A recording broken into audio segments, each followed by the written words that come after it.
Hello and welcome to the morning news here on Newday on TV3. My name is Beatrice Edu. Coming up in the next few minutes. Transport Minister announces plans to get more Metro Mass buses to ease recent peak hour congestions.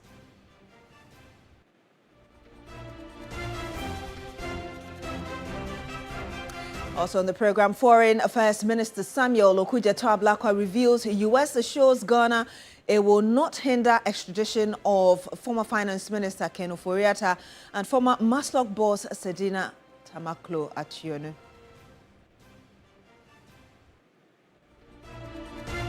And much later on the program, as universities reopen, parents and guardians face rising costs as accommodation fees and basic provisions increase pressure on families. My name is Beatrice Edu. Thank you so much for joining us on the program. Now, every single day during rush hour, thousands of commuters are trapped in endless queues at bus terminals, losing precious hours before reaching their destinations. Christian Yale spent the night at the 37 lorry station, coming face to face with exhausted passengers. This is part of a special campaign by TV3 and 3FM exposing the deepening crisis in the country's public transportation system. There are a lot of queues around, and when you ask many of them, they'll have to be here for like 3 or from 2 hours, 30 minutes to 3 hours period before they are able to get vehicles to commute back home. For how long have you been here trying to get a car to go home? Oh, about 30 minutes. About 30 minutes no Okay. Who fi him for now ba say? No, Amasamai. Oh, Amasamai. Into fi Amasamai, how now you juma? When I'm at ba juma. Ba be juma ha. Inte just say queue way e kwa Amasamai. It's very, very frustrating.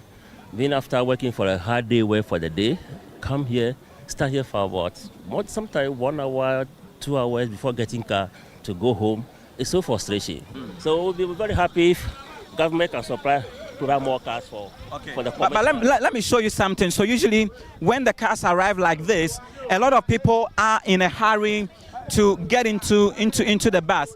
Although there is a queue, many would want to engage in what you call crisscrossing or trespassing to be able to get inside. This is the actual frustration that people have to go through on a daily basis before they get back home after a stressful day. It's not easy though. I lost my phone through this mess. You lost your phone through this mess? Yes, and I'm just appealing for the government if it can intervene for us. We'll be very happy for that. Benjamin lost his phone through this, and usually when it happens like this, and especially when you go to the bus terminals along the roadside, you realize that all manner of people gather there. So when you are unlucky or you don't take extra caution or care, you get to lose a lot of your things, especially your valuables in the process. So you see a lot of people, a lot more of people who have all gathered here, all waiting for it to get to their turn. Then they would get to find spaces in some of these vehicles before they get back home. And yeah, more drivers, you know, say a drew peak hours say much charge bebre. Bet me aka so when to 10 cedi and I be awoko be bet you 10 cedi and I bet you 15 cedis. Why do you do that? Oh, you had yes, sir. Yeah, testing for no testing about the Ninwa for no yes, sir. A buying per se. On the Metro Mass, Ekasa said a bear de buses be beba chrome. Na ba be buama juma. What is to say? E no be buana ni padomo a eba be share hase no. E so abrase. E be ye bondi e be te be high. For kwan ben so. Because here bebre no time na start juma no. Obi ntimi bantem. Ana jo say na obi so start na juma. And it is Metro Mass no be mo a or be ha sa ni pa kro no. What he's saying is that unlike other places here, when you come here, they don't exploit passengers. What they do really is that they manage to keep the prices at the exact rate that they charge on ordinary days. Then I asked him about government's proposal or intervention to bring a lot of buses from Metro Mass to come to augment their business. But he's of the view that that is not going to help much, because when that happens, it means that it is going to affect their business and how they do things here. I am Christian Yale. I have been coming to you with a team from the 37 lorry station. Meanwhile, Transport Minister Joseph Bukari Nikpe says the government is engaging management of Metro Mass to service 40 buses to be deployed during peak hours for commuters. He said that there is an option to explore private sector support in addressing the seeming scarcity of public transport vehicles. It was initial arrangements just to cater for the festive periods, which we did, and it was very helpful. But we realized that when they were withdrawn, it created some challenges. So I re-engaged the MD of Metro Mass Transit Limited and then the Intercity STC coaches, and they have reintroduced some few of them. We are looking at the daily basis movement and seeing if we need to add more, then we'll add more. Again, we are also at the verge of seeing how we can get the private sector to bring in more of the buses and other vehicles to be able to help when it gets to peak hours in the mornings and in the evenings.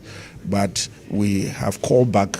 When we withdrew the services, we saw the tension it created, and we have called back some of the buses to start again making their movements. We are studying the ground to see whether they will need more, or we will have to continue with the skeletal or the small number that we have operating for now. Still on transport, some workers of the Ghana Railway Company Limited in the Western region are enraged after learning that machinery at the renovated workshop in Esikado has been scrapped. Workers who spoke on condition of anonymity expressed disapproval of management's decision to auction the machinery, arguing that the equipment was functional and could have been used for maintenance work on the Western Rail line. Abraham Mensah has the rest of the story. A government decision in the last quarter of 2025 authorized private scrap dealers to scrap tons of metal belonging to the Ghana Railway Company Limited in the Western region. The General Secretary of the Ghana Railway Workers Union, Benjamin Esuman, clarified at the time that the decision was to allow the government raise funds to pay outstanding salaries of workers that had been in arrears for over a year. According to the General Secretary, these private scrap dealers were to scavenge old narrow-gauge rail lines, wagons, and other obsolete and broken equipment of the company located within the Western Rail line. But that has not been the case. This workshop, renovated in 2018 under the then Ministry of Railway Development, has not been spared. Heavy-duty equipment used in railway maintenance has been scrapped. Every piece of metal on these platforms, except for the cranes and the machinery under this shed, has been removed. Officers at the enclave have also been ransacked. The development has heightened tension among workers, with many fearing the company is being dismantled. New workshop even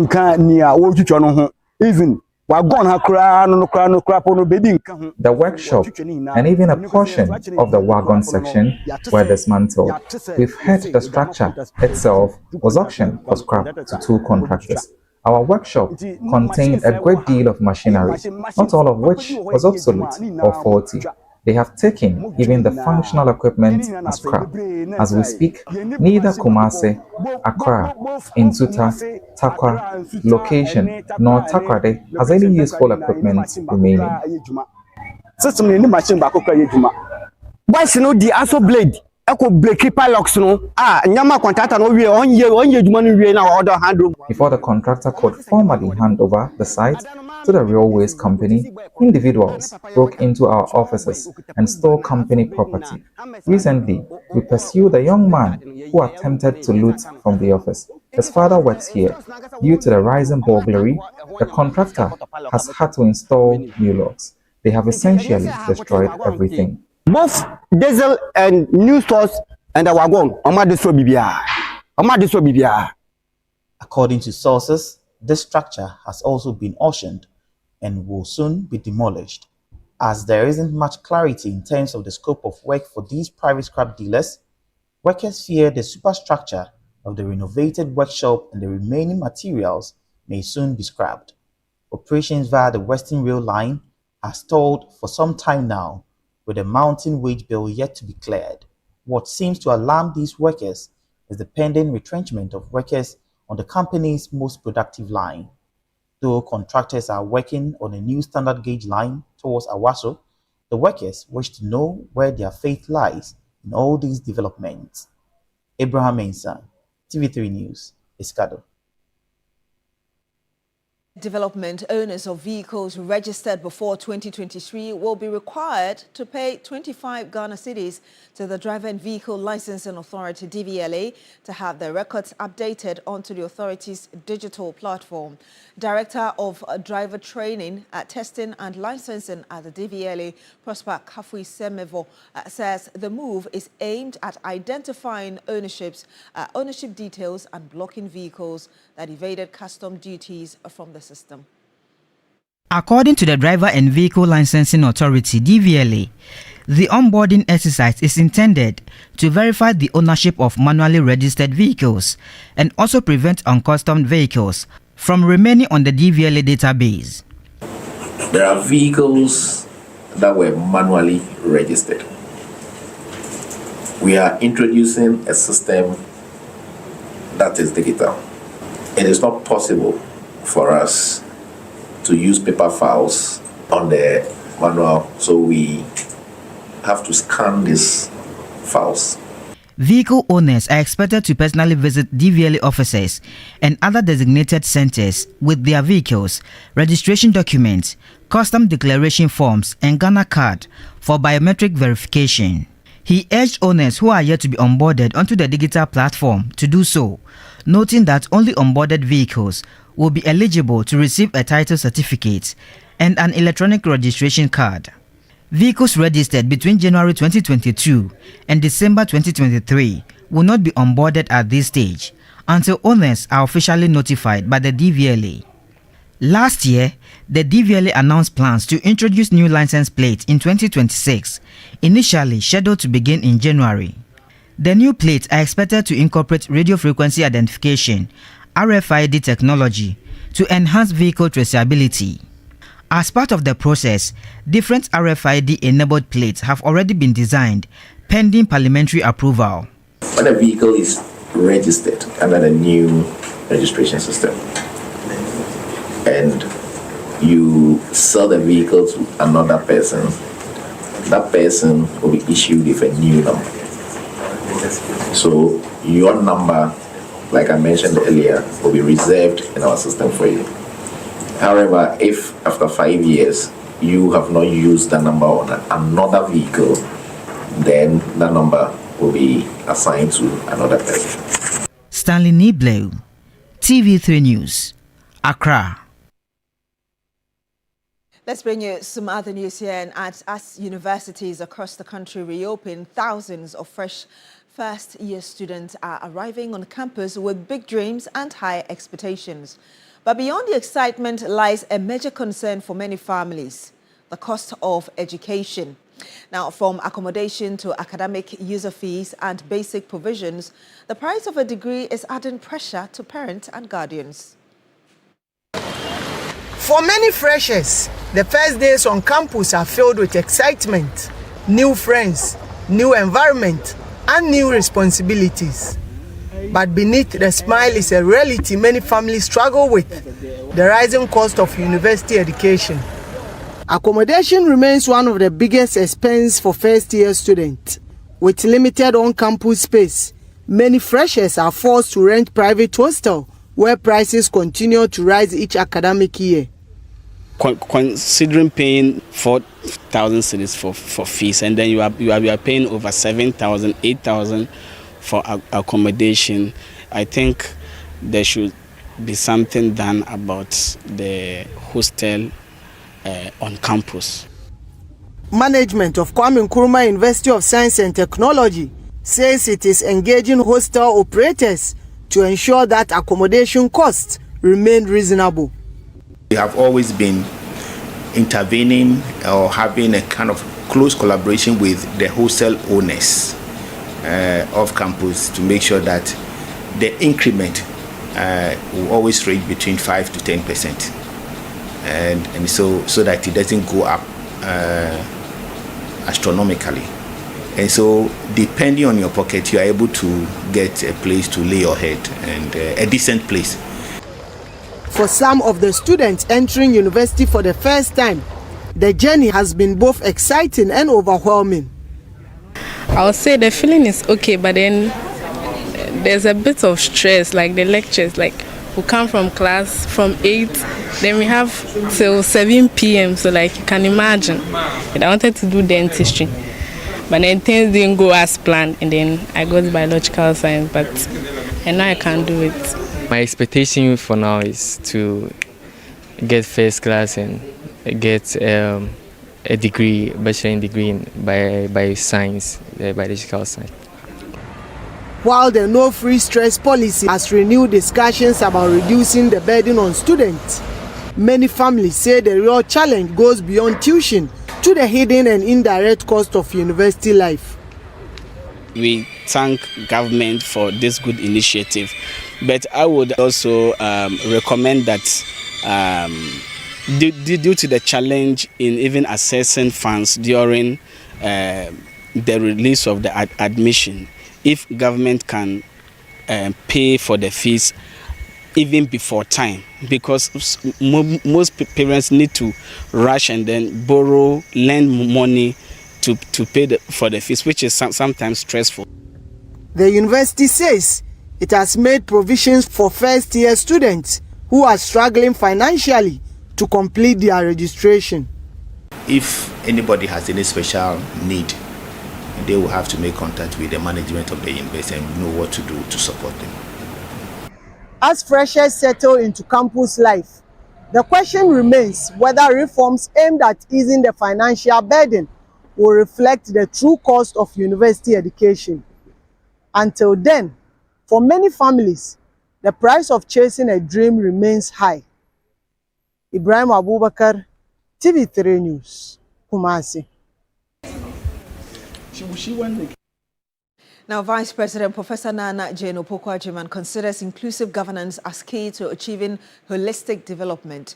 Speaking while touring some ministries in Accra, the Vice President charged government agencies to develop policies that target all aspects of the country's population. The tour by the Vice President, Professor Nana Jane Opoku-Agyeman, is to foster cordial relationship between the executive and other agencies.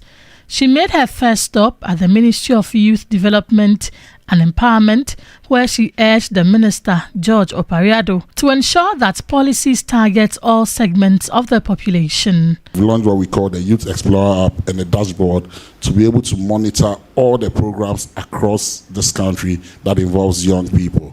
We did this to stop duplication and also get effectiveness and then get the best out of the services that government is rendering. The Vice President then moved to the Local Government Chieftaincy and Religious Affairs Ministry. We are a Ministry of Local Government Chieftaincy and Religious Affairs.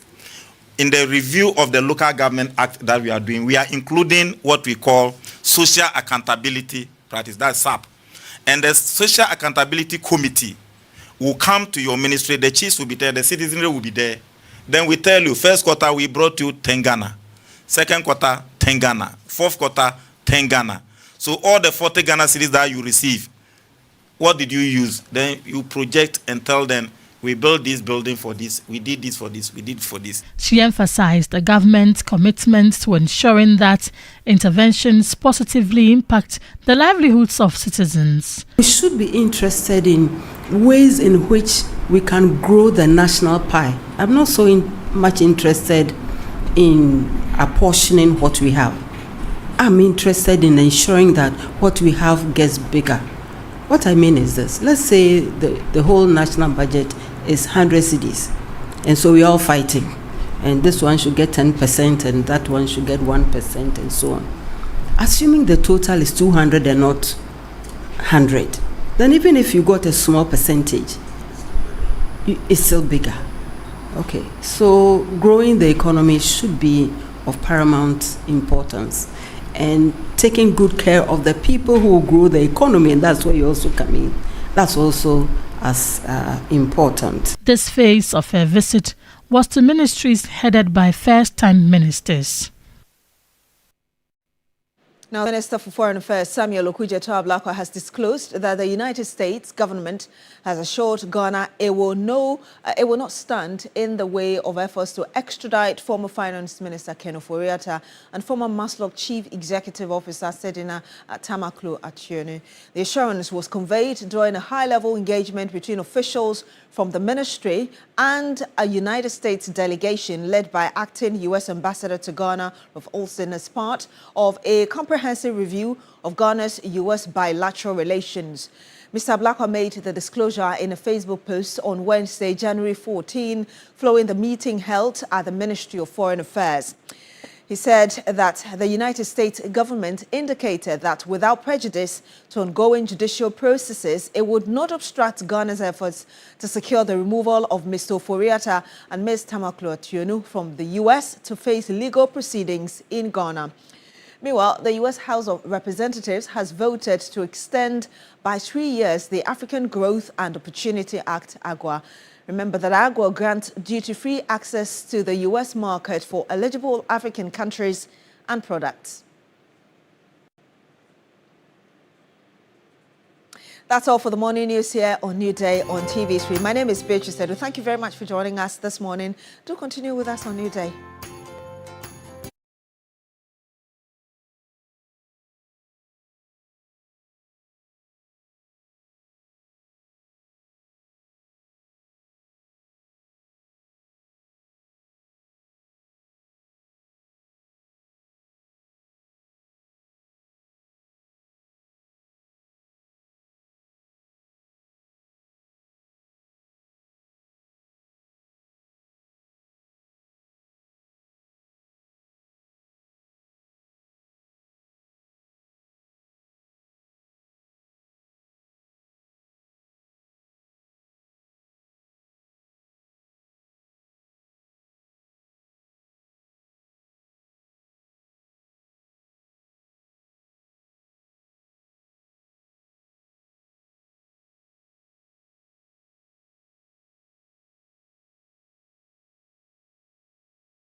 I'll be doing this with Roland Walker, who is just joining us very shortly. But yes, if you're awake this morning, there is hope and there is life and there is a lot you can do.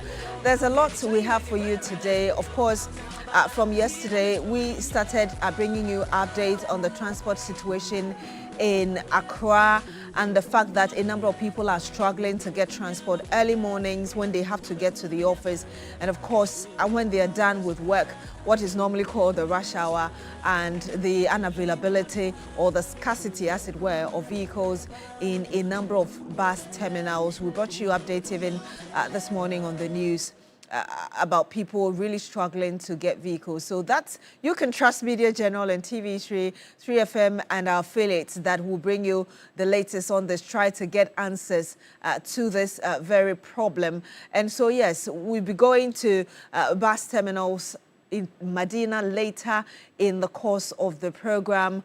But of course, we've got other things lined up for you as well. We'll bring you the latest in sports. That game that played between for the AFCON, Nigeria and Morocco, will bring you updates on that. Of course, we would also have our regular female panel today, and we'll be talking about what came out yesterday, apparently, that NACA, as it were, could not see the fact that the textbook, which is for teachers, to guide them, apparently had this pro-LGBTQ statement in it, and NACA has come out to talk about it. So we'll bring you some more on that, on the big issue. Of course, we'll also highlight on the transport campaign and try to find answers. What is really causing the scarcity of buses or private vehicles for commercial purposes, and why people are struggling, and try to bring you some answers. So yes, we'll be bringing you a lot more. But remember that we're still cashing out. Yes, *439#, you follow the prompt and you choose your favorite platform, which is right here, TV3 number 2. We're giving 10,000 Ghana cedis to 10 of you. Yesterday, we gave some. Of course, today we're giving some extra. And so, yes, you keep playing as much as possible. The more you play, the higher your chances of getting. So, yes, it's *439#. You follow the prompt, you pick your favorite platform, which is right here on TV3, and you get the opportunity of getting at least 1,000 out of the 10,000 that we're giving out. 10 of you. Yes, your favorite platform, number 2, TV3, and you get the opportunity to get 10 out of the 10,000 we're giving out. Yeah, so this morning, like I did tell you, we are going into the transport situation as well. Perhaps we're concentrating on Accra, but what is your situation in whichever part of the country you find yourself? Is it difficult to get vehicles? What information are you getting from, for instance, the GPRTU or your representatives, FCE or local assembly representatives, as regards why there seems to be scarcity of vehicles for you to go to, you know, wherever place you have to go to work, and also back from work to the house? There's also that concern about the condition of the vehicles that are sent out to the bus terminals to transport you. Are they safe? Do you feel safe in these vehicles? And how generally has the situation been? Generally in Accra, it's been a lot of pressure for a lot of workers and those who have to move around. But for you in other parts of the country, you may want to call us to also tell us what the situation is like and what you're being told as regards what the government or agencies are doing to help. We know that right here in Ghana, yesterday we heard the government spokesperson and the minister in charge of government communications, Felix Kwatio-Fosu, when he took his turn at the government accountability series, that indeed the government was consulting, led by the Transport Ministry, of course, with agencies to ensure that particularly Metro Mass is able to release a number of vehicles to kind of augment the private vehicles that are already in place, providing commercial services to individuals to help deal with this problem and frustration. So if you're here in Accra or whichever part of the country you find yourself, call in, let us know what the situation is, what you've heard from GPRTU, or if there are government officials in your area, whatever it is they are telling you. So good morning and welcome to the This Morning segment.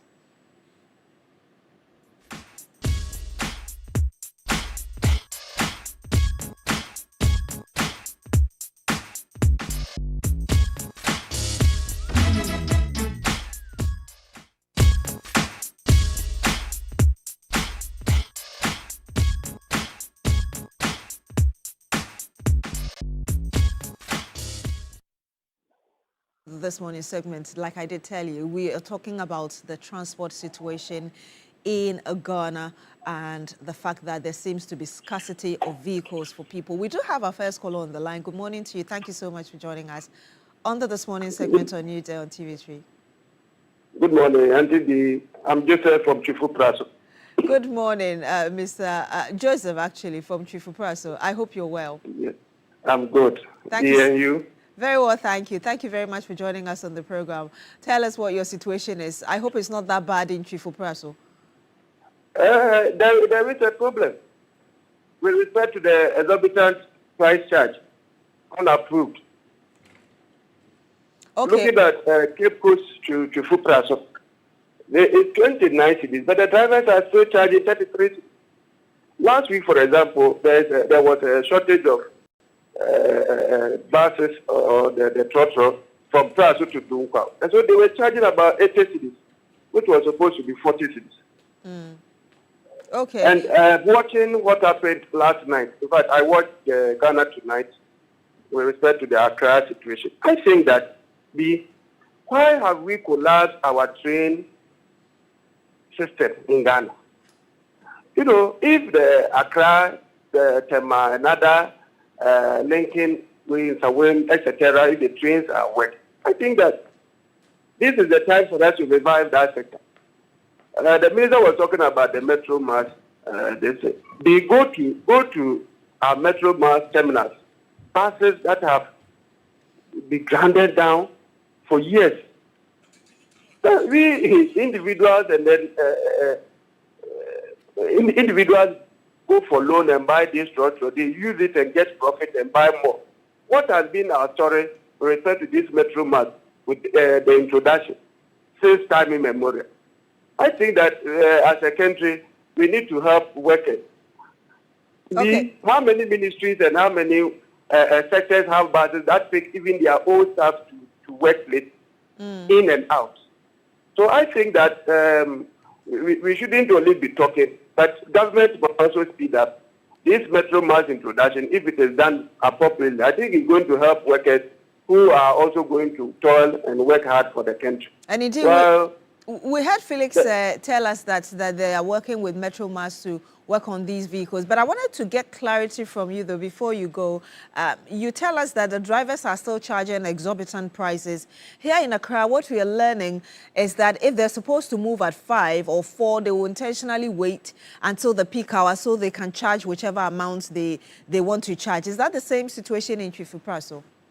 Yes, sometimes at State Junction, that also happens. Okay. They will tell you they are not going. So people, there will be a rush hour. And then at that time, you know, you have become frustrated. I move from Praso to Cape Coast every day. And so if you are so many there, and then what bus comes, even they will try to even say, take it 4-4 instead of 3-3. And then they will charge you the higher price. And so I think that the GPRTU and then the other transport unions, they should help us. You know, not all of us can buy a car, or some may have, and because of one or two things, they may try to park it because of the journey, and then you know our roads are bad, and etc. And so I think that if the government accountability they are doing this issue, even the transport minister must also work. DCEs must come in, other government functions, so that they will go run to help us. Because the fuel is now 10 cedis also. The dollar has also come down. And so citizens must enjoy the benefit of all of this. So that traders who go and buy some things when they are coming, transport fares, they can also reduce their goods, etc. So I think that this is a sector even if for a week we should continue to hammer this area for the drivers to do what is right. I think I will support that. Indeed. Thank you so much, Joseph, for calling in from Chifu and for sharing your experience as well with us, indicating that this is not just happening in Accra, but also in other parts of the country. Alhaji joins us. Good morning, Alhaji. Yeah, Victory. Hi, Alhaji. Good morning. Good morning, Alhaji. How are you? I'm very well, thank you. How are you yourself today? How's my friend Paparu and Nashako and cookie They are all doing very well. Yes, Roland is equally doing very well as well. Yes. Okay. Roland will come and join the program now. Let me send my question to Karima Muslim, and he has an Aladi Alasan and Chairman Opposite Arm Oppo and Dr. Abukar Wumbi and my municipal chief executive Sisini Alasan Bagaman and my chairman Sepa Alasan Fata. That's my question to these people. Is it the case when you look at that this country, I think we don't enforce the law. That's how we are inflicting this kind of challenge. We need to enforce the law. Things will go well. Because each and any kind and people expecting that the prices to come down. And people, the gas price to come down. And they will not reduce it to now look at how we enjoy. I have questions to ask my boss, lawyer Edeji Tamakulo. Are they enforce the law for the people sector? Because when you go to the some of the filling stations, they did not change the meter bank. Some people sell, and they have been selling the people 12 Ghana cedis, 58 pesos. And some places 10 Ghana, 10 Ghana cedis, 99 pesos. I don't know why they leave it so. So we need to enforce this kind of law. I think it will go well for us. But if not so, and we need each other and be doing like this, I think this will not go well. Because of that, the people want to reduce the price. Like Savugo to Tamale. You know how much they keep Savugo to Tamale. 12 Ghana cedis. 13 Ghana cedis. They don't reduce anything. Savugo to Accra is 220 Ghana cedis. 220 Ghana cedis. They said you reduce the price by 15%. They did not. Okay. So I don't know why this is happening. Alhaji, so the challenge this morning that we're trying to get your thoughts on based on the situation you're facing is that we are having a number of people not getting vehicles, and when the vehicles come, we understand that the drivers are charging beyond the approved fees, as it were. And so we've had somebody from Chifipraso, for instance, confirming the challenge that we're facing in Accra. I don't know whether it's the same where you are.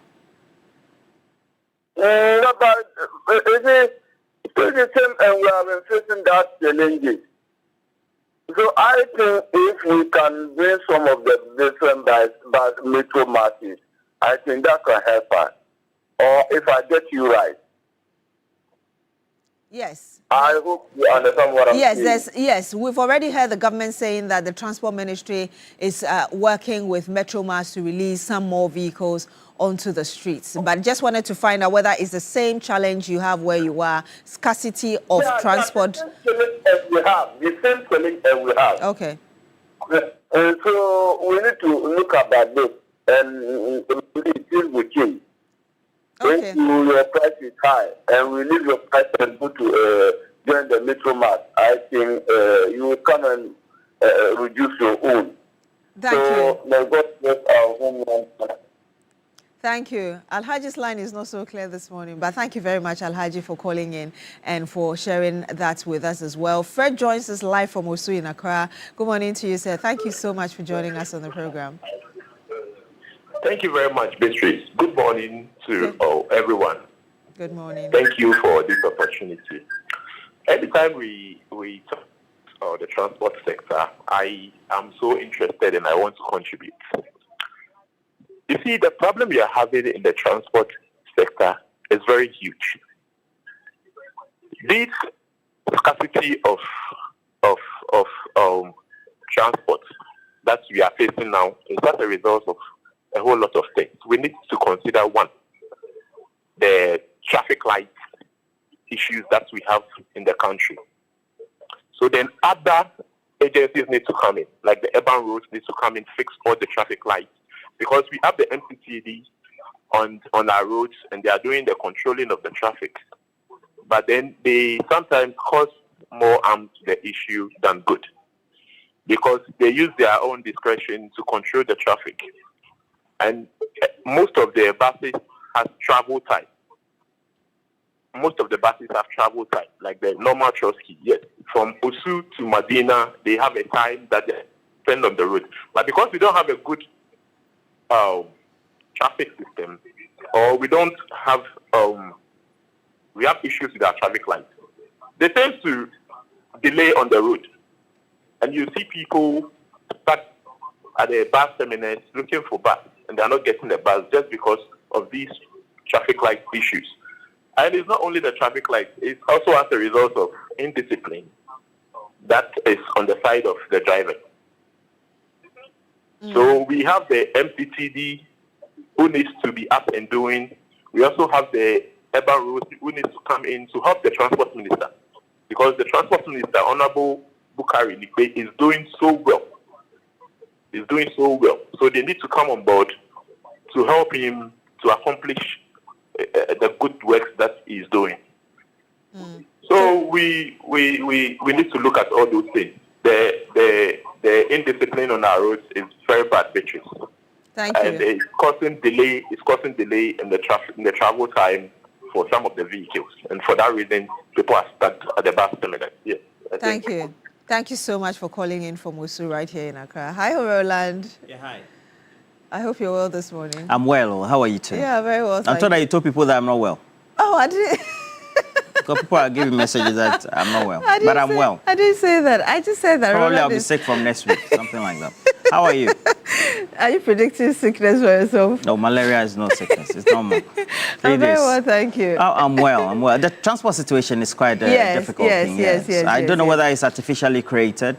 That's what we're hearing, that it seems that this is artificially being done because the drivers, for those who pick commercial vehicles, they say that the cars will be there. We even heard somebody calling from Chifu Plus telling us that they know they have to move at 5. They will tell you they are not moving and then wait maybe till 6 or 6 so something. They can double the fees? They can double the fees, and at that time you're frustrated, so you just pick it.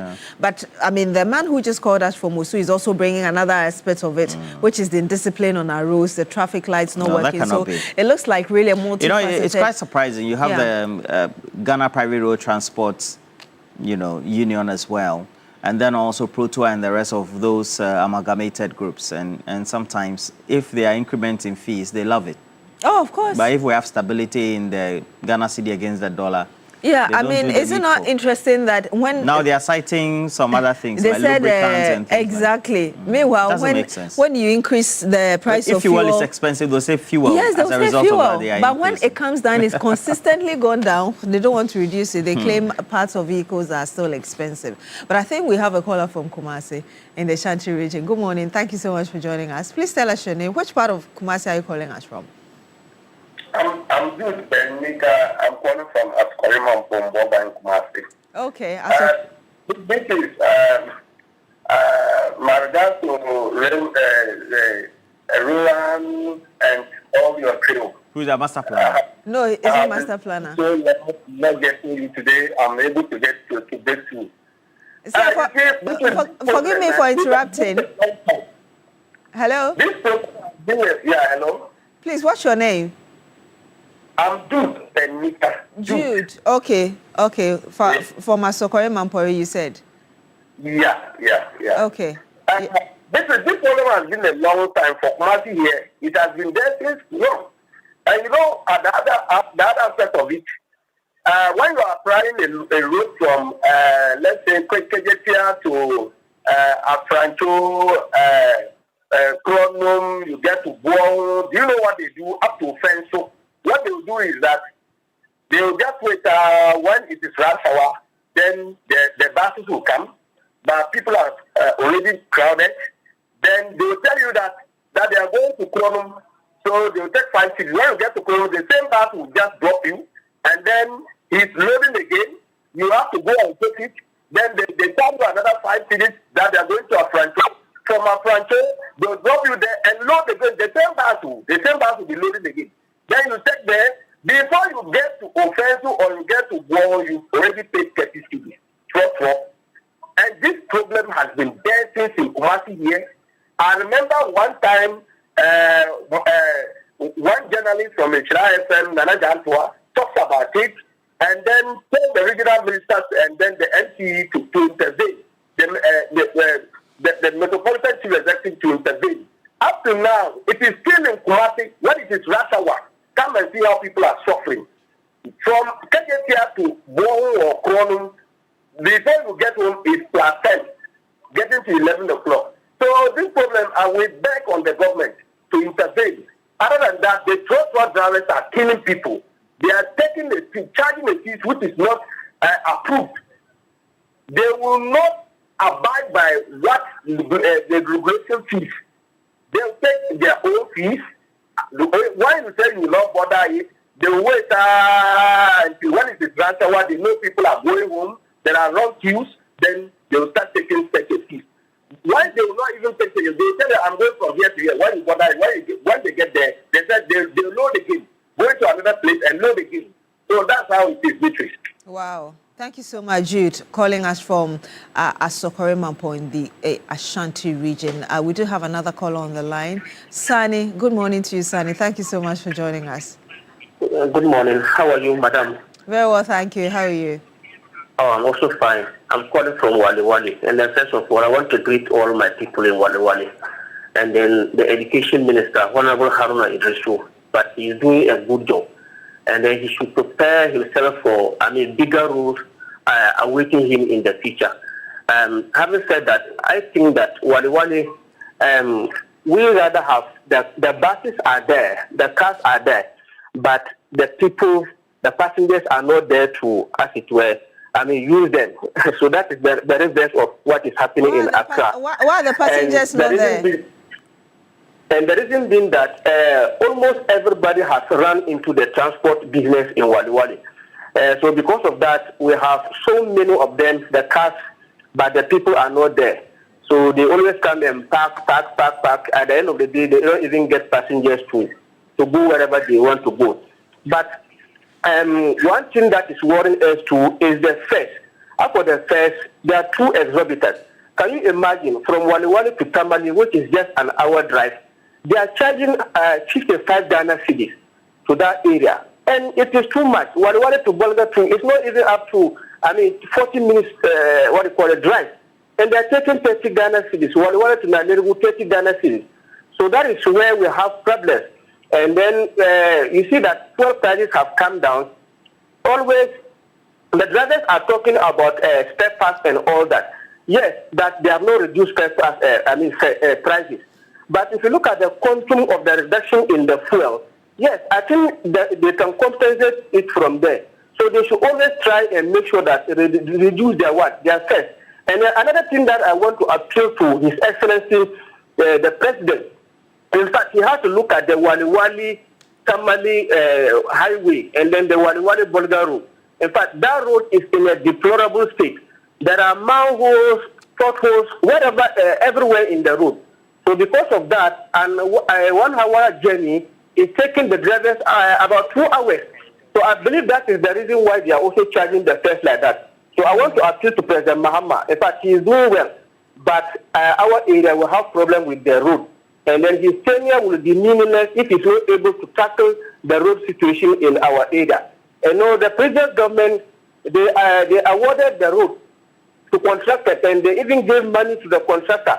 The contractor squandered the money, and he did not do anything on that road. So I want to also call on the government to investigate that particular contractor and make sure that they retrieve that money. Thank you very much. Thank you so much, Sani, calling us from Wali Wali. Varied issues, but also the irony of them having vehicles and not getting passengers. That's quite interesting. On that it's quite an interesting one as well. And so the vehicles are there, but then you're not getting passengers. And you just supposed us to several months ago and what the situation was. And I believe that perhaps maybe that will ginger us as a state to do a better public transport system. But I'm just wondering whether the GPRT is overwhelmed or not doing what it has to do, because everybody is complaining about the exorbitant fares. drivers are just finding smart ways of charging people. Well, clearly the GPRTU has no control over their drivers, or either also the drivers are not comporting. They don't want to be unionized anymore.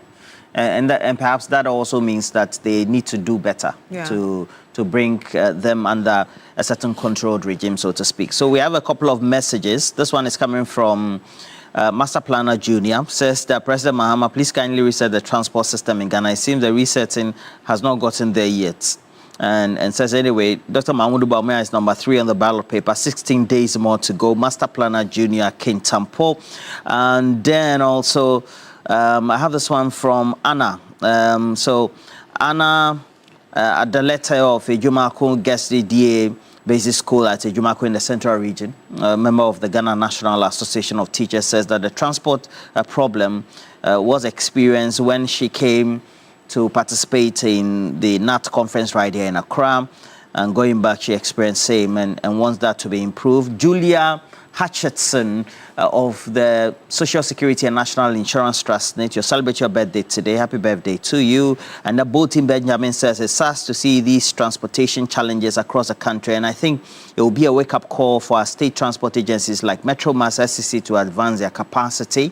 And then Newday Gatukwekwe, he lives around Amasama Mpokwasi area. That would be tough. Yes, so he's a major experienced person when it comes to this. Please tell Beatrice that I admire her energy. With public transport, the government should look into the Ayalolo buses again and revamp them.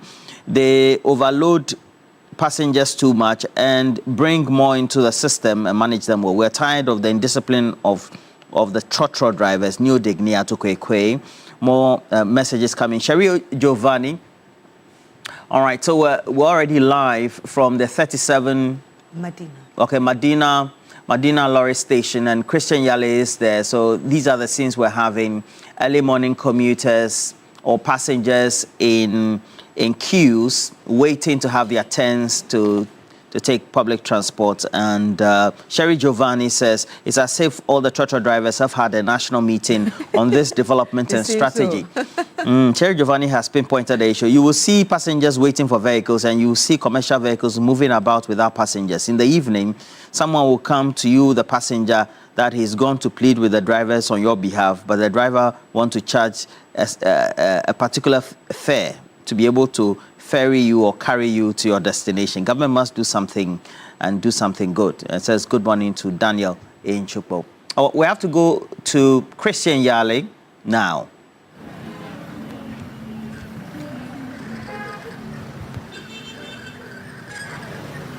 All right, and so Roland and team, we are coming to you live from Medina, Zongo Junction, and it's a busy morning here because it's just about some 5 minutes after 7 a.m. Very soon it will get to 8 a.m. when official work would begin for a lot of people who work in corporate offices and the rest. But you see hundreds of people who have lined up here in different queues. There are some who are going to Accra, and so this particular queue that you see, they are going to Accra, and fortunately for them, in at least every 5 minutes, they get vehicles coming to park to convey them to their various destinations in Accra Central. I'll take you shortly down further where you get to see other queues of people commuting to Kwame Nkrumah Circle, as well as other areas like La Paz and other communities, adjoining communities over that stretch. But this is one that speaks largely about how effective or not our public transportation system is. Roland, Beatrice, and Tim, you would know, and as viewers would know, over the years, we've had several interventions. In fact, you can talk about the period of former President John Agyekum Kufuor, who introduced this system about Metro Mass to bring in a lot of those buses that would ensure that commuters get timely vehicles to get to their various workplaces and even after work as well. Now, in the first term of John Mahama, he brought what you call the bus rapid transit system, which brought in a lot of the Ayalolo buses so that, and in fact, as part of that measure, they were going to construct special lanes that would be used by these Ayalolo buses so that commuting along these busy corridors like Accra Medina, Accra Tema Motorway, Accra Kaswa, and whatnot, the Amasaman stretch would get to be very fast or swift. Now that could not materialize or work enough. And so today, when you go to a place like the Achimota News Station, a lot of the Ayalolo buses are parked there and are rusting away.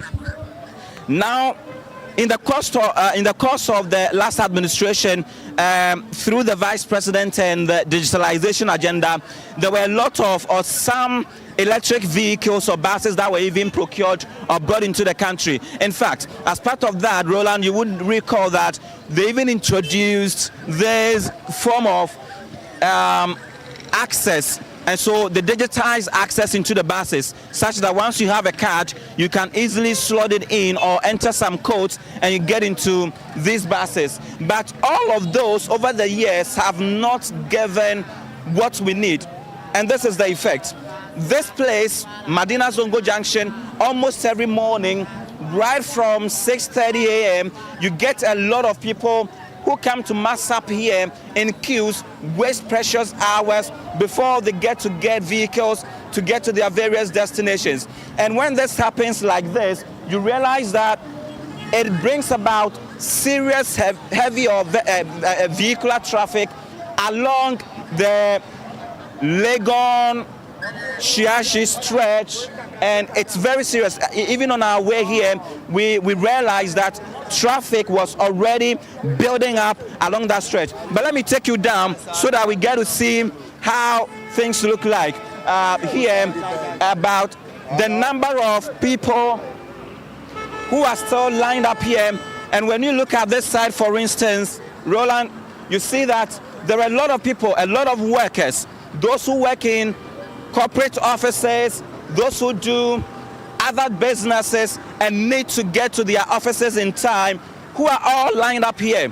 And so this is the main road, this is the main stretch. You see a lot of vehicles passing, but very few of them are public transport for some of these people who need to get to their offices in time. Let's move down a little to see how really troubling it is for most of these workers, for most of these Ghanaians, for most of these commuters who have to go through this struggle on a daily basis, who have to go through this, stress even before you get to work, even before you begin official work in the offices. So this is one of the electric buses that, were procured or brought. We understand that government is still working to bring a lot of them or get a lot of them coming through. This just arrived. This is the car that has just arrived. And you realize that mostly when it happens like this, because of those who call themselves bus conductors or regulators or whatever they are called here, they ensure that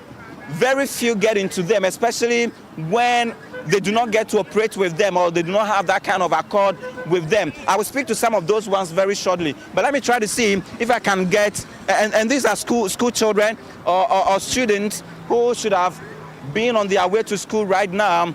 Eja, you about TV3, so where are you heading to?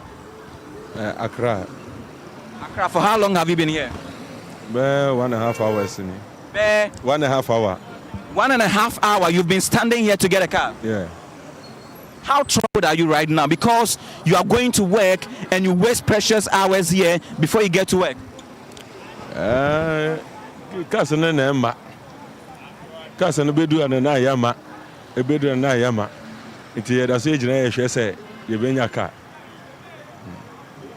So bedu adwum kra no abreda da. Sape. Ebedu jana ya bre. Then na onya yanka ban beye afasa situation we. Ba ko ne say aban fama car onto aban buses engum. Sansa individual cars no omudru ha aha no so no sky ya ye je won no edoso. Enti no na omudru ha na drivers na ya on pese on be gina afei nso no wobɛhu sɛ cars no duru ha na ɔmofa passengers na wɔn gye sika no ma no boro fɛ na ɛsɛ sɛ wɔn gye no ɛso nso yɛnto petrol mu yɛ eti ɛha adwemfo apɛ yie wɔ ha.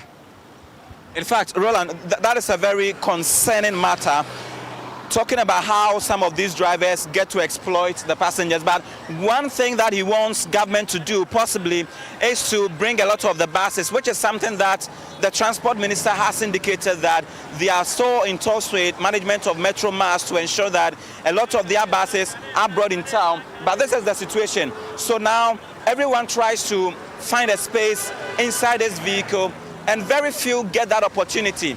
And when it gets like this, or it happens like this, the drivers and their mates also show their level, because they want to tell the passengers that they are on top. It is them that are ruling, and so they don't give you much time. And you see there are a lot of spaces in this bus or in this car, but it is probably not heading towards Accra.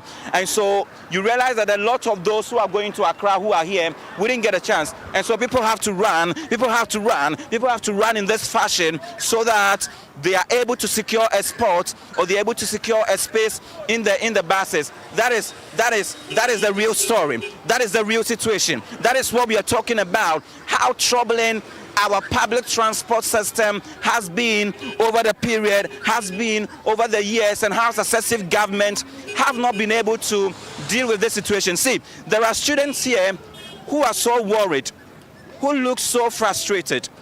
I want to speak to you. You are going to school, and you have had to come to stand here, be here. You have to be, what time should it be in school? 7:30. 7:30. And my time tells me it's 7:14. Yes, please. And there is no hope that you are going to get a car anytime soon. When you get to school late, are you punished? Yes, please. What kind of punishment do you receive when you get to school late? We weed. They give us a plot of land to weed. They give you a plot of land to weed. When somewhere there, do you have a strong palm that helps you to? So you get to suffer in the process of weeding and all of that. Yes, please. This is an uncomfortable situation for you. What do you want government to do as a student who has to go through this on a daily basis? You have to bring more buses, the electric buses, so that we can get to school early on time and have a good lesson.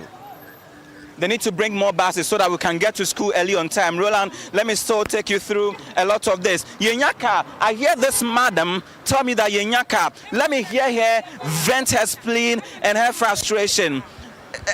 Debbie, I'll go through Amani way and so when you sometimes we're going to town, you won't get car early. You stand there maybe around 11, 12 before you get a vehicle to Accra. Around 11, you come here in the morning early like this and you have to be here till 11. You get it early. It's not always that you get it early. Yeah. So we are suffering. The government have to help us with the bus. Where are you particularly heading to this morning? Okay, I'm going to take 7. Yes. It means that you need a car moving to Accra or Circle? Anyone that I get, I will take. Anyone that you get? Yes, please. Either Accra or Circle. Then our lights are 37. Yeah. You are losing precious hours standing here. What do you want government to do particularly about this? You should help us, at least to get us some buses that will be going rounds. So if we are going out, that buses can help us. That is the only thing that we want. Thank you so much. So there you have it. She wants government to intervene. She wants government to do something as urgently as possible about this. But let me take you to this side of the road, and you realize that there are still a lot more of queues here, and most of these people are heading to the La Paz area. Some of them are heading towards Enya, Sotium, and what have you. So you realize that under this footbridge, there are hundreds of people, scores of them, that have still been here for quite a long time. And for many of these, if I should ask them, you would realize that they've been here for an hour, no less than an hour, all in a bid or in an attempt to get a vehicle to get to their destinations. And looking at this time, most of them are going to work. And that is the real frustration. That's the real story about how bad our public transport system has been over the years. So all these are individuals losing precious hours, working hours here under traffic, and it's not even a traffic, so to speak, but in long queues, endless frustrations over the period. Senior, good morning. You're live on TV3. For how long have you been here?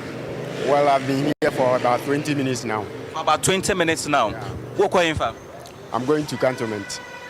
Cantonment, yeah. Yeah. To work, obviously. Yeah. How troubled are you on a daily basis that you have to come to be here in this long queues to get a ride or car to get to your workplace? Well, it's very serious because we do this in the morning. You wake up very early in the morning to go to work. You close very early, late, and then you have to come and struggle again for about 2-3 hours before you get home. It's very hectic. I think the government should help us do something about it. The transport minister told me yesterday that they are working with Metro Mass to bring a lot of buses onto the street. They started something during the Christmas New Year period that they brought a lot of the buses, at least eight of them, Accra Madina, Accra Nsawampo Kwase, Accra Kasua. Do you think that intervention would help? Also because we know that a lot of the trot drivers overcharge you guys. Yeah, I heard the minister announce that there were about 8 buses to all the routes, but I did not feel it. That was during the Christmas period? Yes, I did not see anything of that sort. I live at Dodowa. All the time we commute all the way from Dodowa to here. I heard about 8 buses to Dodowa and all that. I did not see anything of that sort. Yeah. All right. Thank you. Thank you so much. So there you have it. He even is saying that even the first intervention that was announced by the minister during the festive period to deploy a lot of the buses onto the major or the busy corridors, he did not get to feel the impact of that, and so that has been the situation. You still see a lot of students who are still locked up in this long queue. There is even no end in sight. That is the right term I want to use. No end in sight, by way of not even being sure of how soon or possibly you're going to get a car to arrive here. Students, how worried are you that almost every morning you come here, you queue, you stand here for longer hours or minutes before you get a car to your school? So please, we are used to it now. So what you don't know, we always come here and stand here to get cars, so we are just used to it. See, interestingly, he tells me that they are used to it, which is not far from the truth, because this has been the case over the years. When you arrive in school late, are you punished? Yeah. What punishment? Sometimes we are told to go and weed or go and clear the rubbish dump. Sometimes you are told to go to weed or clear rubbish. Senior, maybe just some few words from you as well. Where are you headed to this morning? I'm going to Osu. You're going to Osu? Yeah. For how long have you been here? Almost 30 minutes now. 30 minutes now. 30 minutes now. You go through this almost every day? No, so I don't mostly use this, but then today I missed an opportunity to use another ride, so I decided to join the queue from here. So I'm really new to this kind of queue from here. Thank you. So that is the situation. Let me give you a final snapshot of how it is looking along this busy corridor this morning. When you get here and you realize that there are still more people who are massing up here, there are still more people who are ending up in these long queues, there are still more people who do not know what time they get to leave this site, this particular spot, to get to their various destinations. But just in wrapping up, let me just give you a better view of this and how it looks like. But quickly, a lot of you guys, senior, minim se mona debiano, moshe se trotro for no ba, mobema amanfonya ka atena mu na akọ adwuma. But ya complaining bebre se mo nso eya na mo ha adwen dodo. Yeah, hard dream. Yeah, na mo di nua ehwehwe cars ni mu ni ade na mo say move ni ade. Enya no kura wan so ba obi a no kitadua. Se bia afi na mo asesa. No, yes. Pese na mo nyesa. Enya sa na eti kura no no. Ba me hu bi da o. Oh, na me te ha o. Oh, e bia na enya yen time we. Okay. When why? E bia na ye emre foforo ba yen de yɛtumi kɛse yɛde yɛdua ɛbebɔ kamu apam no passengers na wɔn na yɛwa wɔn si deɛ ti no He says they are here for the passengers, and all of this speaks to the fact that we need a better regulation. Right now, the transport system, especially the public transport system, is largely dominated by the private sector. One that you say that is largely not controlled, and so who get to regulate the fares? Who get to regulate how often we get cars moving on our roads? GPRTU, GRTCC, and related agencies or organizations or bodies have been making effort over the period to sanitize our road transport system, but this challenge needs resolve. This challenge needs urgent address. See people lined up here, still waiting. Precious hours, minutes, a lot of them, before they get rides to get to their various destinations. This is not a story that Ghana wants to tell at this moment. I am Christian Yale with my camera, John Ninepence. We have been coming to you live from Medina, Zongo Junction. Back to you in studios, Roland and Beatrice.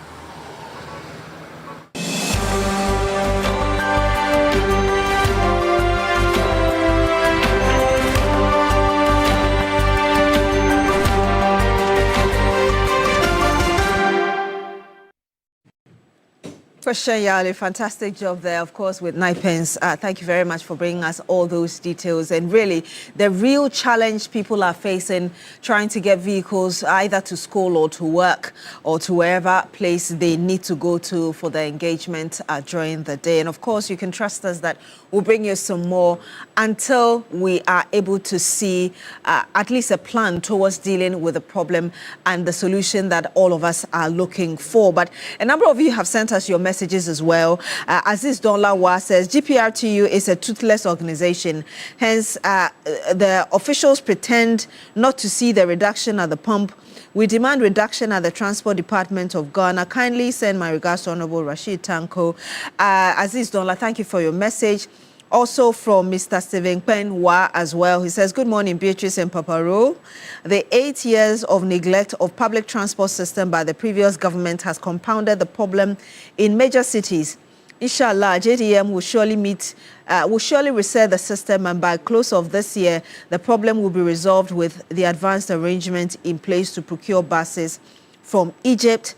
There's also a message from Mr. Simon Yen Wa as well. Shout out to all the Wa people. Good morning, Beatrice. Our major problem here in Upper West is not the availability of vehicles. Our problem rather borders on the condition of the vehicles.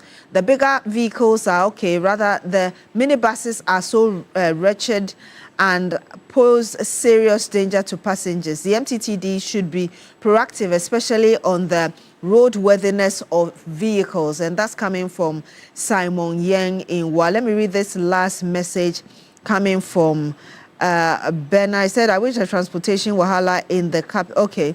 So he's also talking about the situation in the capital city. But as you've learned, this seems to be across the country as well, of course, with a lot of pressure in Accra. Roland, one more. Well, so I have a couple of messages, and this one is coming from Kujose, who says that the media is creating a certain beehive of activity of a transport crisis, whilst we have pockets of incident of shortages of vehicles to commute or transport passengers. We should make sure we don't create an artificial crisis so that it becomes a problem. However, what is important is that since the introduction of the mass transit system by the Kufuor administration, we have not been able to scale this up to ensure that we have an efficient urban transport system. Perhaps this level of reporting, as well as the responses from passengers, will enable government do something urgently about public transportation. Elsewhere in the world, it is used to improve the situation and livelihoods of citizens on some subsidy, and then also enhance easy access to areas. We should also think about rail transportation, you say. Yeah. Because people say that if we had been able to build the other parts of transport system in Ghana, it would have been easier. I mean, the rail and the public buses in addition to the GPRTU? Well, there's a world-class university right here in Ghana, and that's Rosebank International University, a strong South African university, and a brand of the ADV Group, Africa's largest private education provider, with 146 schools across 5 African countries and over 100,000 learners, and partly owned by the World Bank through the IFC. Rosebank International University is fully accredited by the South African Qualifications Authority, the British Accreditation Council, GTEC in Ghana, City Guild UK, and Capsicum Culinary Studio. At Rosebank International University, we offer a Doctor of Business Administration, MBA, Master of Science and Master of Philosophy in Digital Marketing, Bachelor of Supply Chain Management, targeting professionals in freight forwarding, customs, and many more. We offer hospitality and culinary arts, available at diploma, undergraduate, and postgraduate levels. Our ICT has BSc Information Technology and Business Systems and IT Computer Application Development, all carefully designed to equip you with the skills and qualifications needed for a successful global career. Our mission is simple: inspiring excellence. Admissions are now open for January 2026. You can visit our modern campus at Airport Commercial or Perbia House, Accra, or apply online at www.riuc.edu.gh. Rosebank International University, building global citizens. And you're still here on Newday on TV3. When we come back, we will bring you the big issue. But before that, remember that you can always get your favorite granola bar, and it is filling, it is nutritious, and it is healthy. So you want to grab a box today. I won't even say one bar. Just get a box, and it's a great snack for you, morning, afternoon, or any time of the day. Stay with us. We're back with the big issue and some more.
Now, new books have come out without that very statement that seem to have breached the moral standards or culture of the country.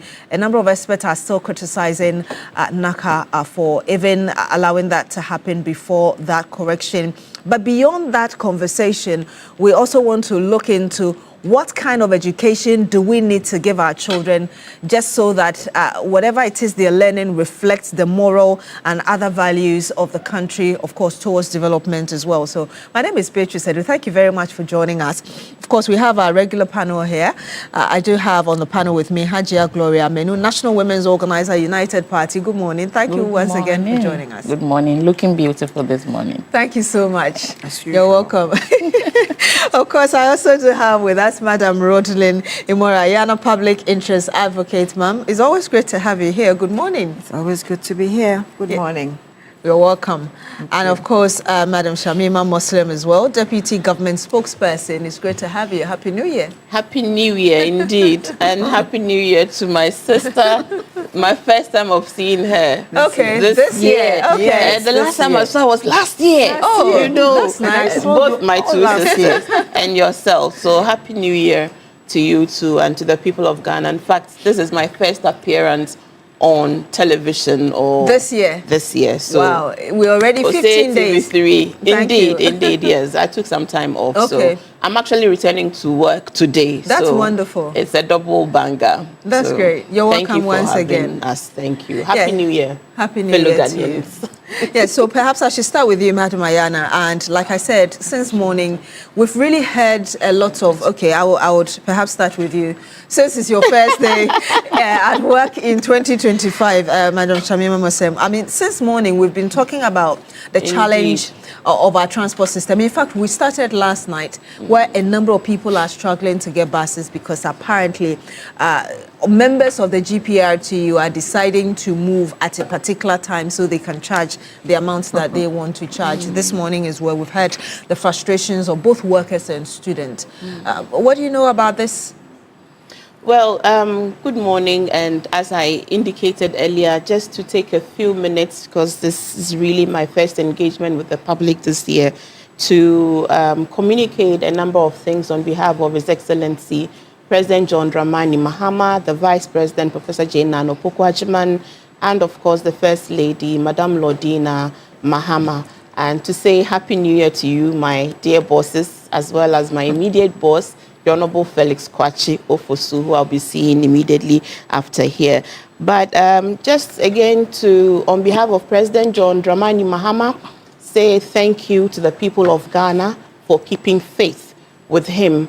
I know many of you listened to his New Year message and also his message on the commemoration of his 1 year in office, a year that has been most challenging but most beneficial and most rewarding to all who have had the privilege to walk beside President John Dramani Mahama as he executes his resetting Ghana agenda.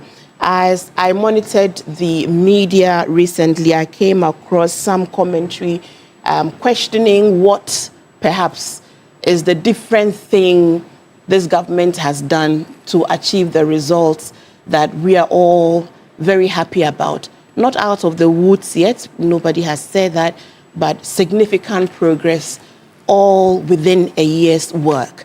And for those who ask that we have done nothing other than building on the foundation of those who were before us, the question is, and the answer to that question, I see many Ghanaians have answered, the elements within the opposition who have raised those issues. The question and the difference is leadership. And we all agree that leadership is cause and everything else is effect. So the difference between what we have experienced yesterday and what we are experiencing under President Mahama is leadership. A leadership of humility and humanity. A leadership that listens, that concedes. A leadership that has not been afraid to confront difficult challenges. A leadership that's been able to inspire the citizens and rally them around agreeing to some difficult, decisions so we can move ourselves out of the woods. That is the difference. And because of that leadership, the effect today is that you and I can breathe and exhale a bit more easily. You and I have seen stability, and stability is good for business. Today at the pumps, fuel is selling for 10 to 11 cedis. Those are the effects of the difference in leadership that we have experienced under President John Dramani Mahama. And in the midst of this, people are having... And we thank, the people of Ghana for that. Of course, my dear sister, it will be preposterous to expect that a country that has gone through such amount of difficulty over the past 8 years would use 1 year to solve all of our problems. It will be a very ludicrous thought, as our opponents want to throw into. And we say that the leadership of President Mahama is not one that runs away from challenges. You would agree that during the festive season, when private, transport owners began to extort, literally, from passengers, government came in amidst calling on GPRTU and private transport operators to be more ethical in their approach, especially during those seasons.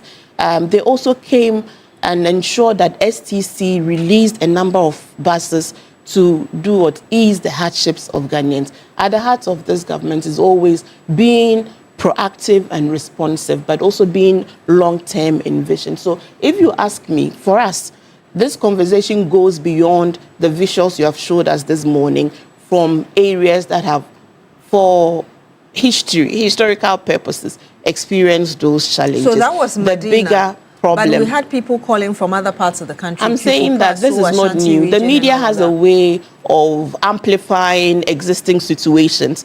You and I, as we drive around every day, we see passengers on the streets looking for cars. And schools have reopened, so the volumes of movement have also increased. The problem is bigger than its manifestation in these, obviously distressing scenarios. And I'll come again to speak about the NDC government under President Mahama's bigger vision for our infrastructure development. And so you're going to the fundamentals of this problem, which is why there's a need for investment. Without it, we would just firefight. We would come with temporary interventions to ease the problem. But the real problem has to do with our infrastructure deficit. If you recall last year, President Mahama launched the Ghana Infrastructure Plan, a 30-year plan to take a deep dive into the deficit, the infrastructure deficit across board. It's not only transport, it's also about planning, urban planning, rural, transport movement, the interlinkages, linking even transportation networks to productive sectors that would make those investments reap the necessary benefits. So the Ghana Infrastructure Plan is President Mahama's response to these perennial problems that we see on a daily basis. What does the plan, hope to do? If you listen to the speech of Dr. Nimoy Thompson, he says development is about history. And we must understand our history to be able to understand where we are. In 1965 or thereabout, President Nkrumah, the first president in Africa to have come out with an infrastructure plan, a physical planning plan in 1965, alongside his 7-year development plan, to ensure that we actually planned our physical spaces. But obviously it's not being followed through. No country, sweetheart. So that's why we are having this conversation, is it not? It is because we don't follow through our plans and programs that you and I are having this conversation. And so when President Mahama speaks about resetting and bringing back, because look, the 40-year development plan of the NDPC was done under President Mahama Chapter 1. Many people ridiculed it, and this is where we throw the challenge to the media. Because if the media follows the trajectory of other countries and how they were able to lift themselves out of their underdevelopment within 40 years, we mentioned China, we mentioned Singapore, without planning, no country can achieve the levels of development we have seen other countries. So sometimes when these matters come, instead of ridiculing it, we also have the burden to educate the general public that without long-term planning and holding leaders to account, we have put the NDPC there. We pay all of these brilliant civil and public servants, brilliant servants who have worked in other jurisdictions. They come out with these plans and then party manifestos override them.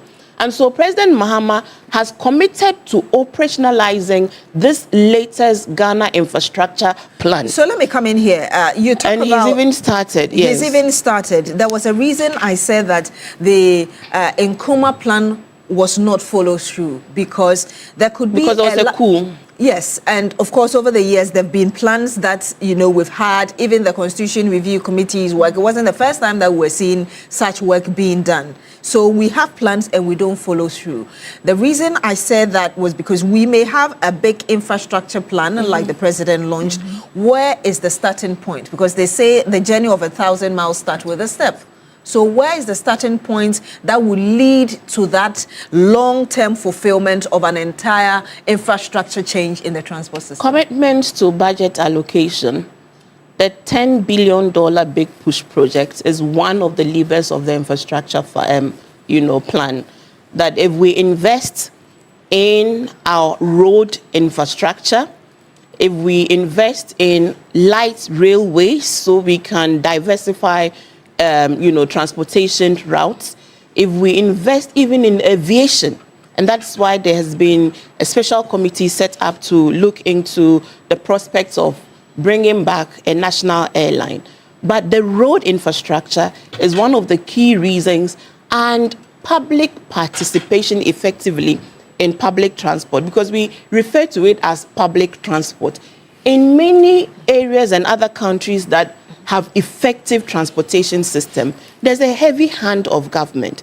Even though there is private participation, it is made possible. China, it is publicly funded. Their public transport system is publicly funded. Some people say that it's not even self-financing, but the government puts in a lot of money in it. So government needs to set up the policies, and we have heard the plans from the Transport Ministry, from the Roads Ministry. As you know, last year, a lot of sword cuttings had happened, and across many regions, there are road projects that are happening. If you come specifically to the Transport Ministry, it is interlinked with roads. Good road networks would make transportation businesses more viable for private sector to participate. And the digitalization and tolling of roads is also supposed to generate, resources that should directly go into maintaining these roads and also promoting the purchasing of, private transport. So in as much as we would apologize for these inconveniences, the conversation must go back into publicly educating the general public about these plans, what the sacrifices would be, and what the areas of collaboration must be, so that we implement the Ghana infrastructure plan, which requires huge amounts of capital. But without it, we will have these conversations even 10, 20 years from now. And I'll come back to you to get a bit more specifics into these from the investments we are making. But let me get your thoughts as well, Hajia Amenu, really what you believe the challenges and why we've had to endure this for a long time without any seeming plan, as it were, to deal with it. Okay, so good morning to our viewers. Good morning to United Party members. Honorable Chief Alan Kujo-Chairman, and everybody. Thank you so much. Shamima has put a very large picture, showed a very large picture on the issue, and I was happy about it. But until then, we are still struggling on our streets, looking for vehicles up and down.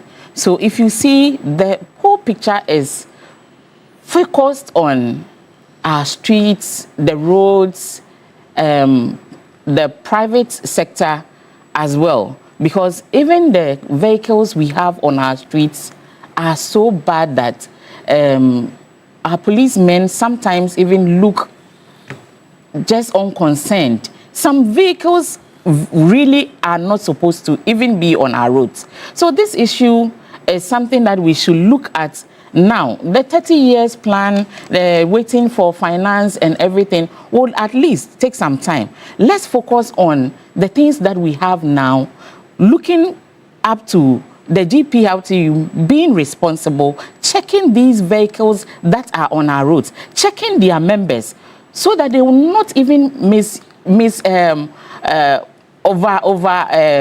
charge the people who take the buses. Okay, so all these things, Ghanaians have also to be responsible. I always say that our mindset should, at least, we all have to look at our mindset and behavioral change. The way we treat our colleagues, members, is also a matter of concern. If you are looking at you being a trotro driver or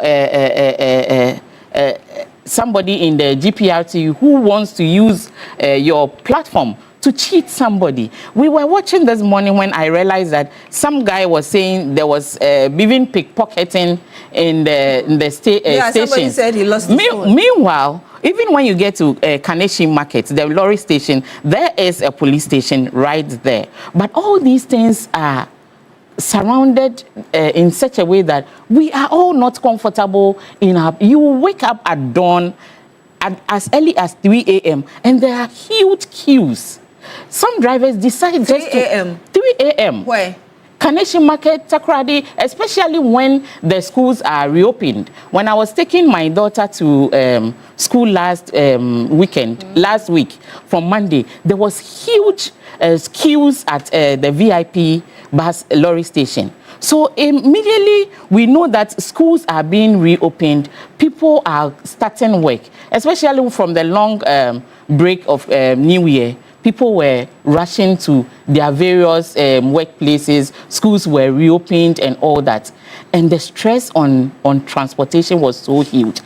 There has to be structures that we know this time there will be huge transport issues when even schools are vacating.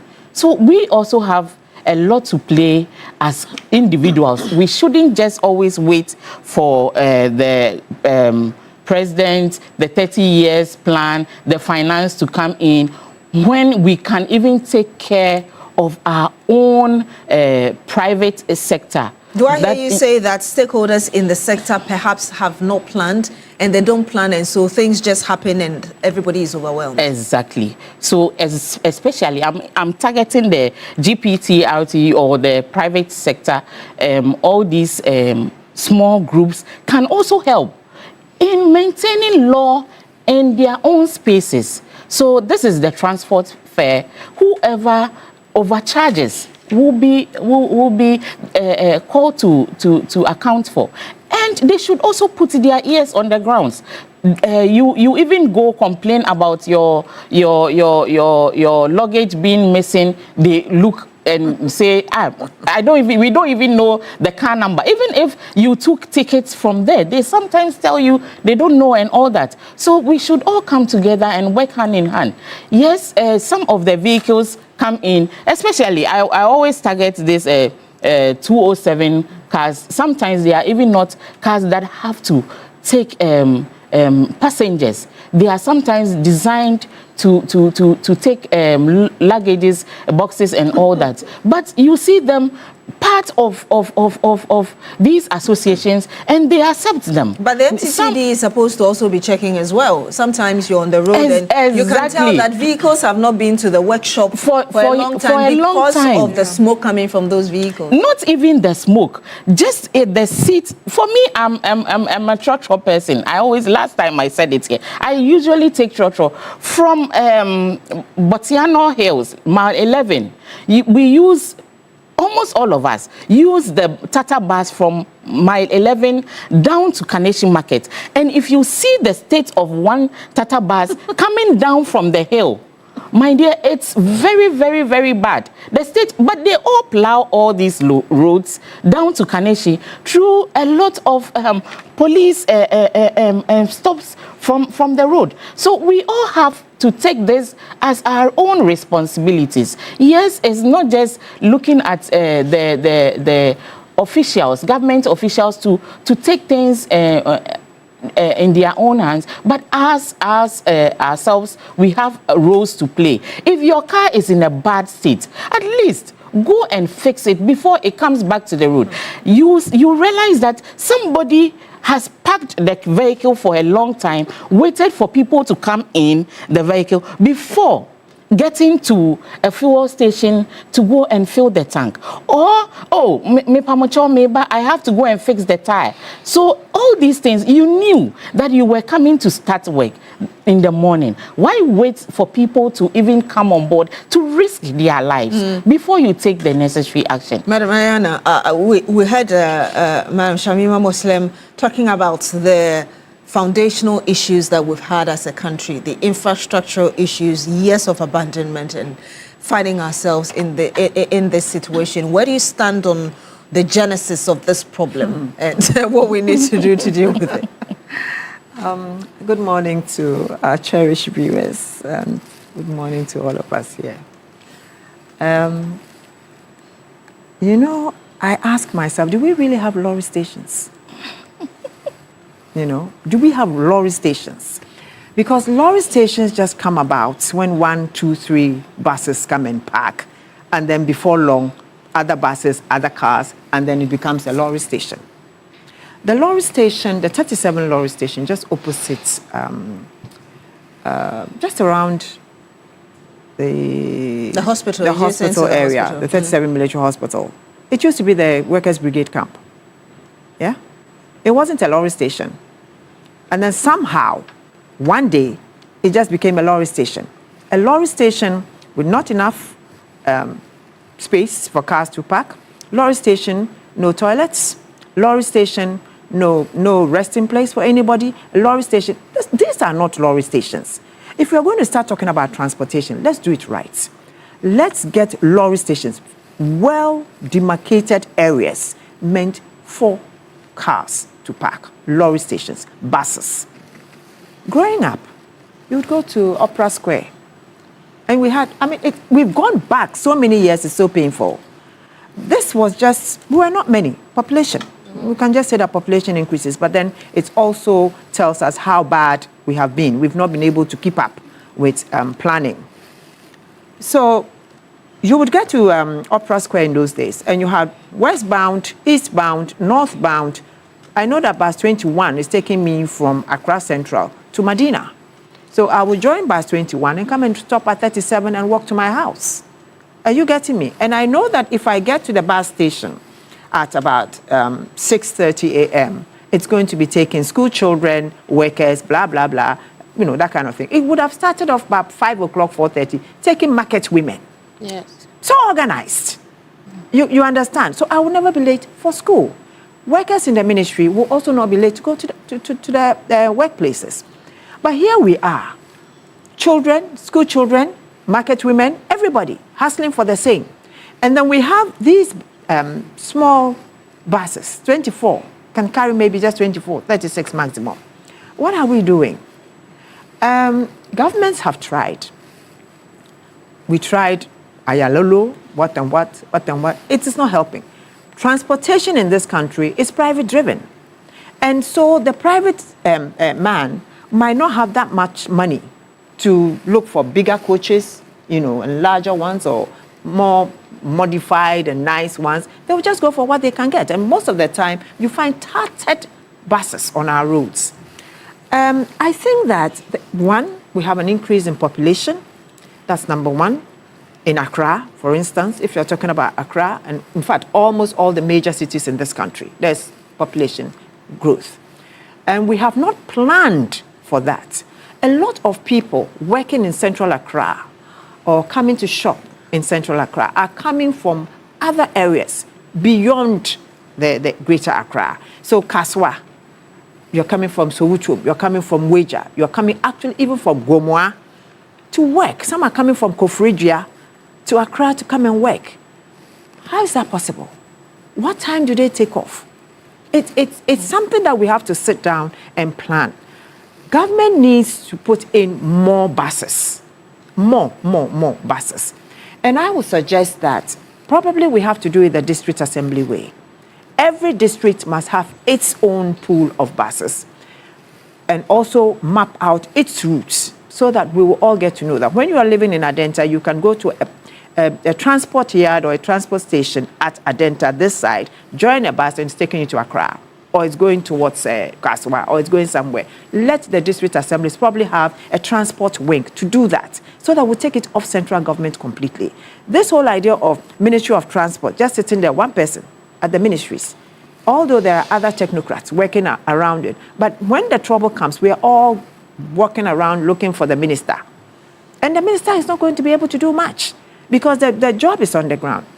Beatrice, go around this country and you'll find buses, looking very nice, very new, packed. Why? If you really delve into the issue, some of them, they don't have batteries. Some of them for lack of tires. Some of them for very petty mechanical faults. But because it's for government, people don't even look at it. They feel like, leave it, then they order for a new car, a new bus. They're asking for a new bus. Why? Don't we have groups of people that are responsible to making sure that every morning these buses are checked, that they go to the workshop? Because when you go to the state transport yard, it's there. They're even taught defensive driving. Then they have mechanics to look at the buses and everything. Do you have the same in GPRTU parks? You don't. They just come with a bus. Whether the brakes are working, whether they've changed oil, the quality of drivers. Quality of drivers. Can you just imagine? Some of them don't even have their bath. And they don't have their, and they are driving. Yeah. You sit in a bus and you can't even breathe. Now, GPRTU is a commercial drivers wing of the TUC. So it's a big organization. And I think that they are failing government. I think they are failing government. Because, you see, you have to get grip of drivers, commercial drivers. These are things that you must be able to let your drivers or your people know. Would you say that they are overwhelmed? Of course they are overwhelmed. They are overwhelmed because they have not structured their whole business. So you have Concerned Drivers Association, Progressive Drivers Association, blah, blah, blah, and then freelancers, those that don't have anywhere. And so they park anywhere. That also creates the traffic. You just find people parking along the roads. And it also creates traffic. You understand? Taxi drivers who are supposed to be freelancing, they go doing that. Okay, so we introduced a taxi ranking system. Where are the taxi ranks? Where are the taxi ranks? People just go and decide to start off a taxi rank anywhere. I can start off a taxi rank in front of my house. Are you getting me? So I think that government has to really get some technical advice on the way forward. Madam Shamima Muslim, you're in government. The challenge is that GPRTU is not doing what is expected to do. Even when it comes to transport fares, fuel prices reduce, members will not reduce it. We've heard GPRTU officials backing members saying that, yes, they need to buy car parts, which prices have not reduced. What new strategy would you say that the government perhaps should be looking at to ensure that in as much as the government is playing its role in bringing buses, like Madmayana is saying, GPRTU and other private agencies are also responsible and are towing the lines that would help Ghanaians? Well, I think that we can't just place the entire blame at the doorstep of GPRTU. I mean, to be fair, because the problem is so complex and intertwined, it requires a multi-agency, multi-institutional approach to deal with. There are intersectorial linkages that we have to, understand and cooperate with. Whilst we understand that sometimes, private institutions can most often be more profit-seeking than the public interest. But in all things, it is a government that must execute how it wants its country to look and feel. And so the institutions mandated with oversight responsibilities over, these sectors have a role to play. If you look at the NDC manifesto, we have a vision of how our public transport system should look and feel like. That's the broad vision. It must be neat, it must be disciplined. So the challenge is with the enforcement of these things, sitting around with stakeholders and agreeing that drivers require regular orientation, that even how you look and smell can be grounds to, suspend your membership of an association. I always throw a challenge at our leaders, because if you are not in a position to transform anything, don't present yourself for a leadership position. Especially when many of our leaders, have traveled far and wide and have seen how efficient some systems are. And people go to other places and say that even the taxis that you sit in, very neat. It does not have to take President John Mahama to come and tell you, an owner of a vehicle, to keep your vehicle clean. It doesn't have to take the president. But if it has to take the president, then let the president's men work with the agencies and institutions like GPRTU to continuously orientate their drivers. You see, you don't have to be rich to take care of the little you have. And it all comes with the mindset and our own interest in keeping things nice and neat. And so that's one of the things that I would say, that it's a shared responsibility. We can't blame everybody. But if you look at the transport minister's response somewhere last year, he did announce that government was going to purchase a number of buses.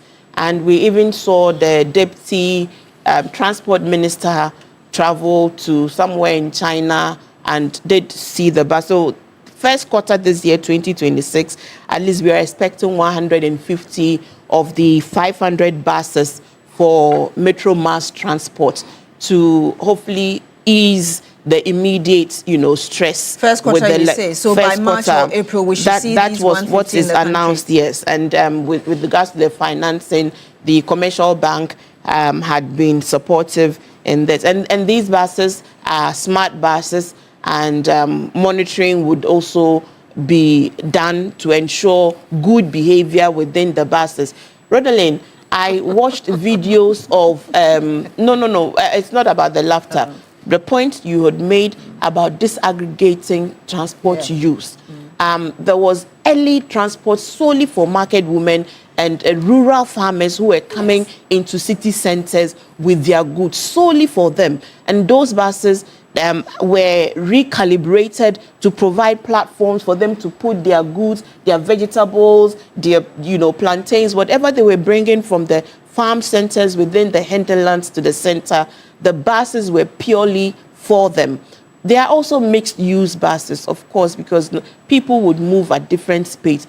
But the plan is, how do we ensure that we roll out all of these, services to meet the needs of Ghanaians? Let me ask you this very briefly before I come back to you, Hajia. Beyond procuring buses, which could be like, putting a plaster on a sore without really treating it because there are still structural problems. Beyond that, I know that when this government was sworn in, it was something you had promised. You did education, a consultation on that. You did on economy as well. Transport is a major thing, and you would attest to the fact that it's really nothing to write home about in terms of how it operates in Ghana. Do you have an idea whether the government intends to have such a broad conversation as well, just to holistically look at how to deal with this? I think those engagements have already done. The plans are also there. So where we are now is with financing and rolling out. The engagements have been done. They've been long-term plans that have been reviewed. Lipe has spoken about it. As you even last year, we even have the preliminary report on the committee that was set to look at aviation. So all transport forms, including railways, which the big push is also supposed to do. And if you look at the Ghana Infrastructure Plan, you see, let's begin to talk about the plan. So when we know what's in the content of the plan, then we know what we are asking our ministers to deliver on. We are reminding them, and they're also communicating to us what progress they are achieving. But the plans are there. The financing is being sought.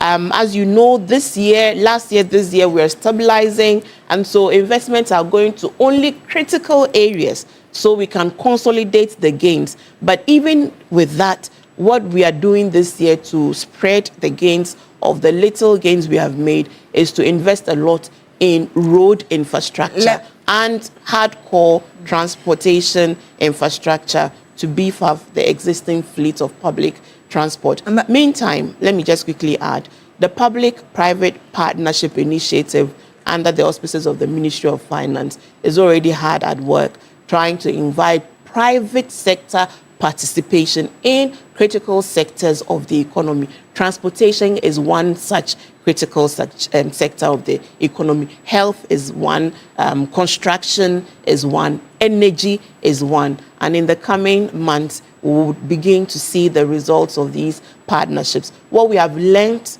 harsh lessons from the previous, times, is with the nature of the agreement. So this time we're ensuring that whatever agreements we are going into, though it has to be mutually beneficial, it is not going to shortchange Ghana at all. Madam Mayana, I'll come back to you very shortly, but let me get the thought of Hajia Amenu as well. You were talking about the nature of vehicles and you emphasized on it. There are those who say that perhaps the MTTD may not be doing what it has to do because there are police officers who own these vehicles. I know certain police officers who own these vehicles as well. How do you think... They're coming for you. Yes, how do you think we should deal with that? Because then if my boss is owning that vehicle, I can't stop that vehicle when it hasn't been serviced or is looking bad. Yes, so this is not so far from the truth. I've even witnessed on Akaswa Road once when our trotro driver was stopped and arrested and said, okay, I beg you, speak to my boss, the owner of the car, who happens to be a police officer. So you are not far from the truth. But then we should also remember that the cars or buses Hajia Shemima is talking about that are coming will also come back to the same stage where we'll park them because of lack of maintenance. I will also suggest that to help this GPLTU or members of GPLTU who own cars, some of these buses which are sitting in the bushes and places because they lack maybe tires, batteries and stuff, can be given to these GPRTU members on a low rate, maybe auction them to them so that they can also own some of these buses. These Tata buses we are talking about from Kaswa, you have to really... I used to work at Prudential Osu, and I was staying at Kaswa, and I have to wake up as early as 3 to get the bus. Immediately it's 6 o'clock, no bus is coming. You have to find your own way. So if they are able to own some of these, and they make good money, they really make good money. You see, and some of them are also responsible. If government is able to get these cars sitting in the bushes, give it to them at low prices, and they are made responsible, I think it's going to go a long way. If we also have the railway, I was happy Shamima talked about railway. If we are able to implement this railway system, before when you are coming from Insawam, the food that was coming into Accra uses the railway from Tema. They were all on the roads. You see, and it was not making the stations or lorry stations so packed. Coming from Tema, early in the morning, you use the railway, and it was a little bit convenient. So I think we should also look at all these sectors. If we are able to help these drivers make them responsible. These, before I was thinking that they used to have uniforms, T-shirts, and they used to have, all these unions had their own identity. Immediately you know that this person is coming from Kaneshi Lorry Station or 37 or something. They used to have these Lacoste, and they were being monitored. I don't know what happened. So they should beef up. It's their responsibility to make sure that their members are being responsible. Madam Ayana, what do you expect in terms of the immediate to medium-term plans that or steps the government needs to put in place in terms of the infrastructural bit? And also another bit that a number of people who do not use Chocho also talk about, the Ubers and the boats, the ride-hailing services also charging arbitrarily. No, they are also the same. Chartered cars. They started off with air-conditioned cars, beautiful interior, very polite drivers, and we don't have it again. Suddenly, they've also gone the same way. You enter a boat or an Uber and it's so dirty inside. Sometimes it stinks because they are eating in there. That's where they sleep. You understand? I mean, these are things that are happening, and we have to make sure that we get to the root of all these things and fish people out and punish people.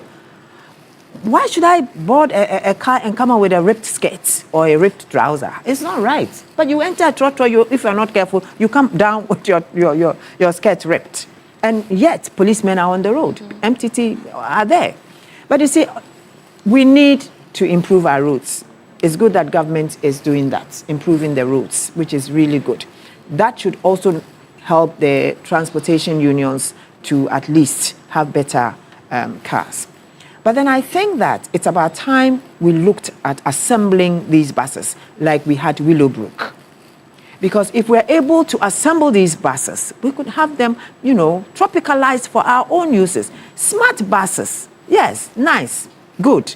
But is that what we really need? We brought the Ayalolos, they were smart buses, mass transit buses, but we didn't have the infrastructure on the ground for them to work. Somebody just sat one day and went and brought the buses, and then we now use them as regular buses. We are designing roads. Are we putting in bus routes? Have we thought about the bus routes and all that? And I also think that, just like Kwame Nkrumah did, when you are dealing with a certain caliber of people, where their mindset is such that they are so, some of them can be so vindictive, you also have to go stubborn. You also have to go the extra mile to protect yourself. When we had State Transport Company of Ghana, we had the Citra buses. No other transport union was using a Citra bus. Mercedes, good quality, robust, to go anywhere. So that's how come everybody felt safe in the state transports. And not only that, it helped in the issue of pilfering or cannibalizing, stealing. Because if you stole a Citra part, there was no Citra out there for you to go and sell the part to. But today, the same ones that are being used by the private sector are almost the same ones that the state is also buying. So what happens is that when the private sector person's brake band is off, he goes to the other side and says, can you get, because that's a buying, can you get me this? You understand? So we have to look at that as well. Can we find a way of making sure that we have a monopoly on the buses that we are using for the states, so that we know that our buses are going to have maintenance units where they will be able to look after them, and then the private people are not going to come and cannibalize them or steal parts. And then the drivers, can we really, really look at the drivers that we have in this country? All the accidents that are happening on our roads, not only are the cars rickety, but it's because the drivers too are not well trained. Some of them, they don't even know how to check for little things. You understand? We have to look at all those things. At the end of the day, if we want to be safe on our roads, then it means we have to check the persons behind the steer. We have to look at the body of the vehicle, the engine, and the mindset of that person who is sitting behind I've the heard steer. people say that some truck drivers say, have you heard that? Yes. The truck drivers. So you see them driving, trying to... It used to be Wakrefie. And there's something I want to add up, concerning what Madam Ayana was saying. It's very true, but we as passengers are also supposed to be responsible. I think that you see people always board vehicles, and that's when they sit and eat and leave litters in the cars. And these trotros will always go to the lorry parks and sweep them off and dump them right there. I've seen somebody eat fufu and soup on a trotro. Oh yes, people eat fufu and soup on aircraft. Yes, you cannot. You cannot eat and then in a taxi. You can't eat in some countries. In some countries, in some countries where there's discipline. Yes, we need to discipline our youth. Yes, I saw a driver who warned the passengers before the takeoff. So it's very, very important. Even the Ubers, we sit down in the Uber car. By the time the next ride, you watch the seat and you realize that somebody has eaten and left so much on the seat. So we are all supposed to. When they started, it was not that way. We were made to know that. So it's we the personalities. Sometimes the drivers. It's the drivers. Somebody is dropping. Somebody is picking. Somebody is coming in. It's the person behind. And I want us to go to the National Council for Curriculum and Assessment. Because yesterday the NACA had to, people were criticizing the institution over a portion of statements actually made within the teacher's handbook that went out, and a number of people raising concerns. I'll just read that portion to you, which brought this whole thing. And it's under sexual and reproductive health for the teachers. It's, like I said, teacher's handbook. And number 4 says gender identity. And this is how it defined it. It refers to a person's deeply felt internal experience of gender, which may or may not correspond with the sex assigned at birth. It can include being male, female, or a blend of both. This concept goes beyond the binary notion of gender, into brackets, male and female, and recognizes the diversity of gender experience and expression. So this went out, and a number of people raised concerns. Of course, we had NACA issuing a statement yesterday saying that they had seen that and had corrected, and new ones had been printed. Yet critics are still raising concerns about why this was even allowed in the first place before NACA would come out.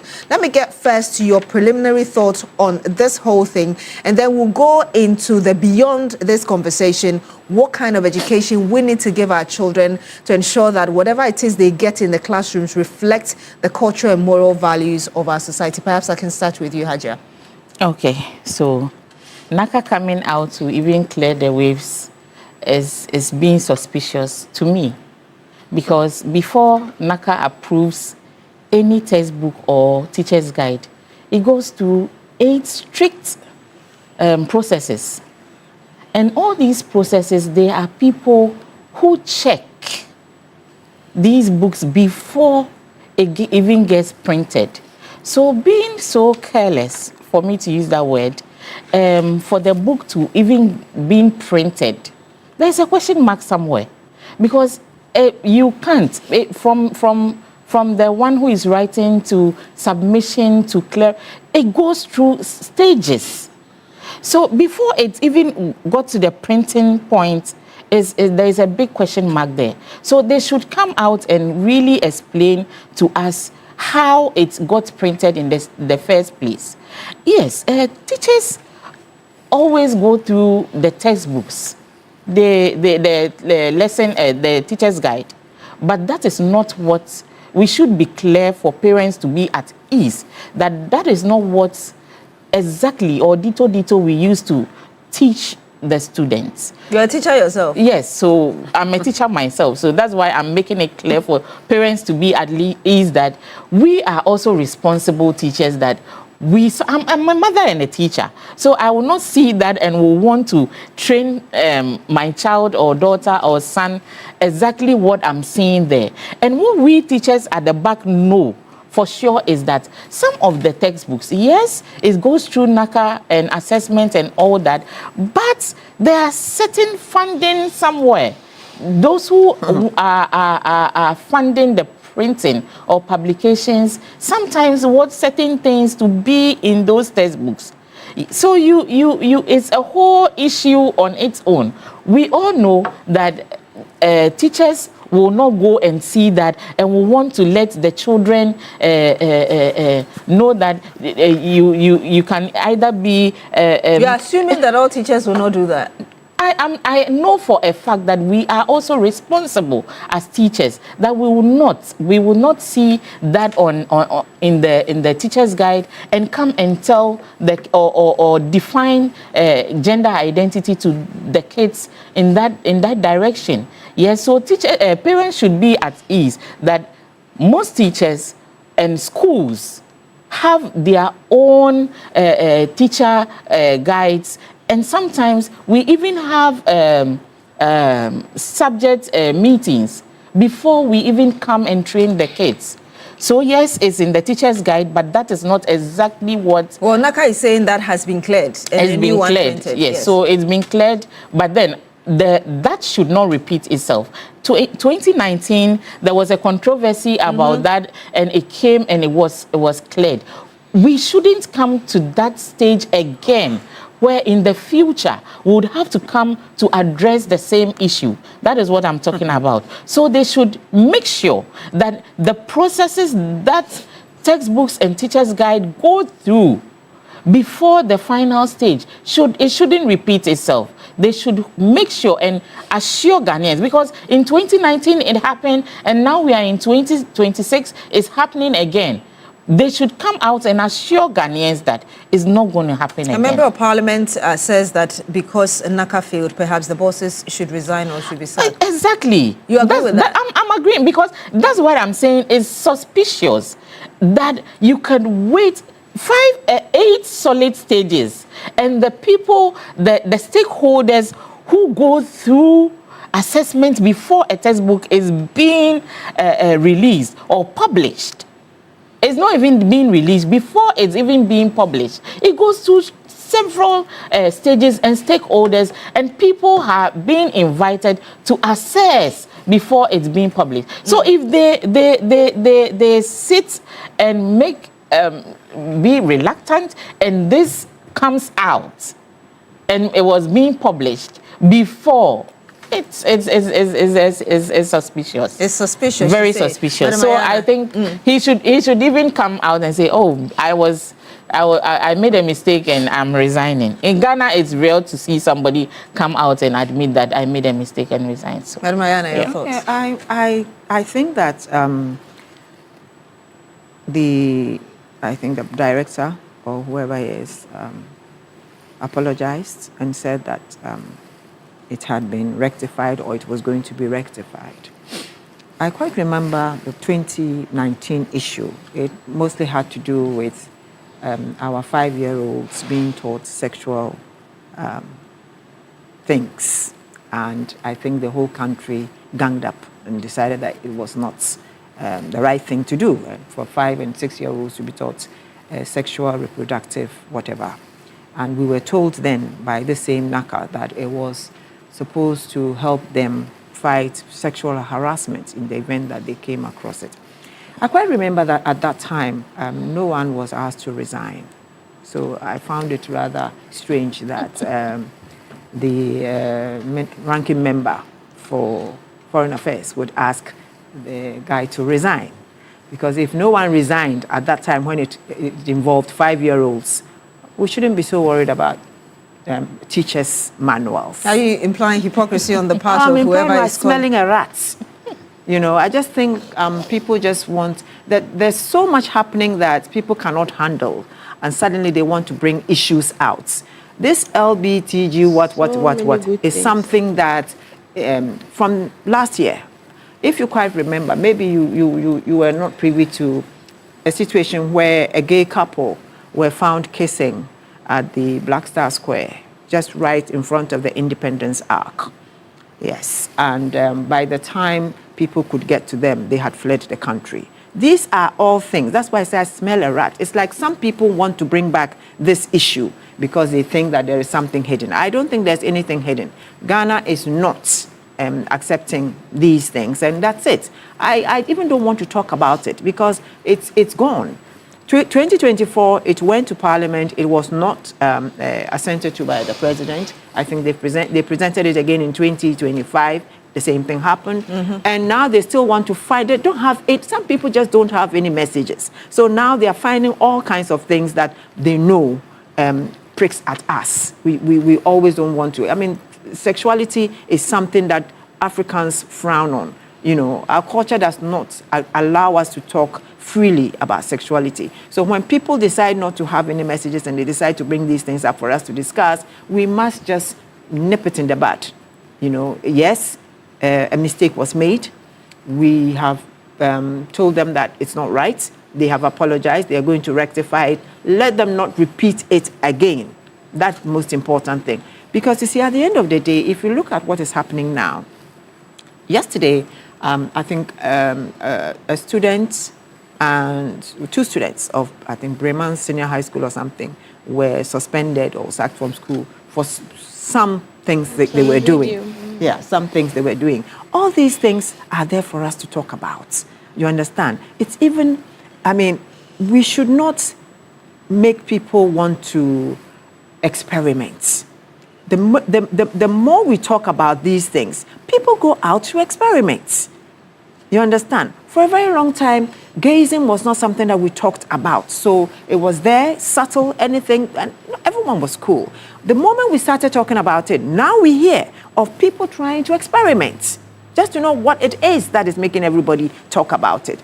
And it has gone. For some time, it's cooled off. We have tried to at least educate ourselves. We have tried to make sure that everybody understands where we stand. Let's not bring out, you know, these things from the cupboards anymore. Madam Shamima Muslim, beyond this issue or scare of LGBTQ content in our books, as it were, the concern is also that we need to be able to ensure that the processes which help establish certain kind of curriculums for our students really are rigorous enough, that they meet every moral and cultural standard. It's not just about the LGBTQ, but also even attitude, how we are raising these students. How do you expect these processes to function such that when a child is out of school, the child is a complete human being in terms of character and everything that needs and meets the cultural standards? Well, it's but the child is also living and growing in the world beyond his space. So education is supposed to be holistic. Education is supposed to help you and ground you in your values, to the extent that when you are exposed to other values that are challenging to you, you are able to stand strong in, you know, your own foundational values. Education is not to pretend and play the ostrich in terms of the information and knowledge, you know, that you give to your children about how other people view the world, so that when they come into contact with people who view the world differently from them, they are able to articulate their position in a respectful and, you know, ethical manner. I think that ought to be, you know, one of the grounds for educating, and every country reserves the right to decide what they believe should constitute their national and cultural values, and how they want their children or the people or their citizens to think and behave and engage. So, and it's not an African problem. I mean, like him or hate him, Donald Trump, you know, America of all places, you know, that is both the heart of the LGBTQ advocacy, has a president today who says that there are only 2 sexes, male and female.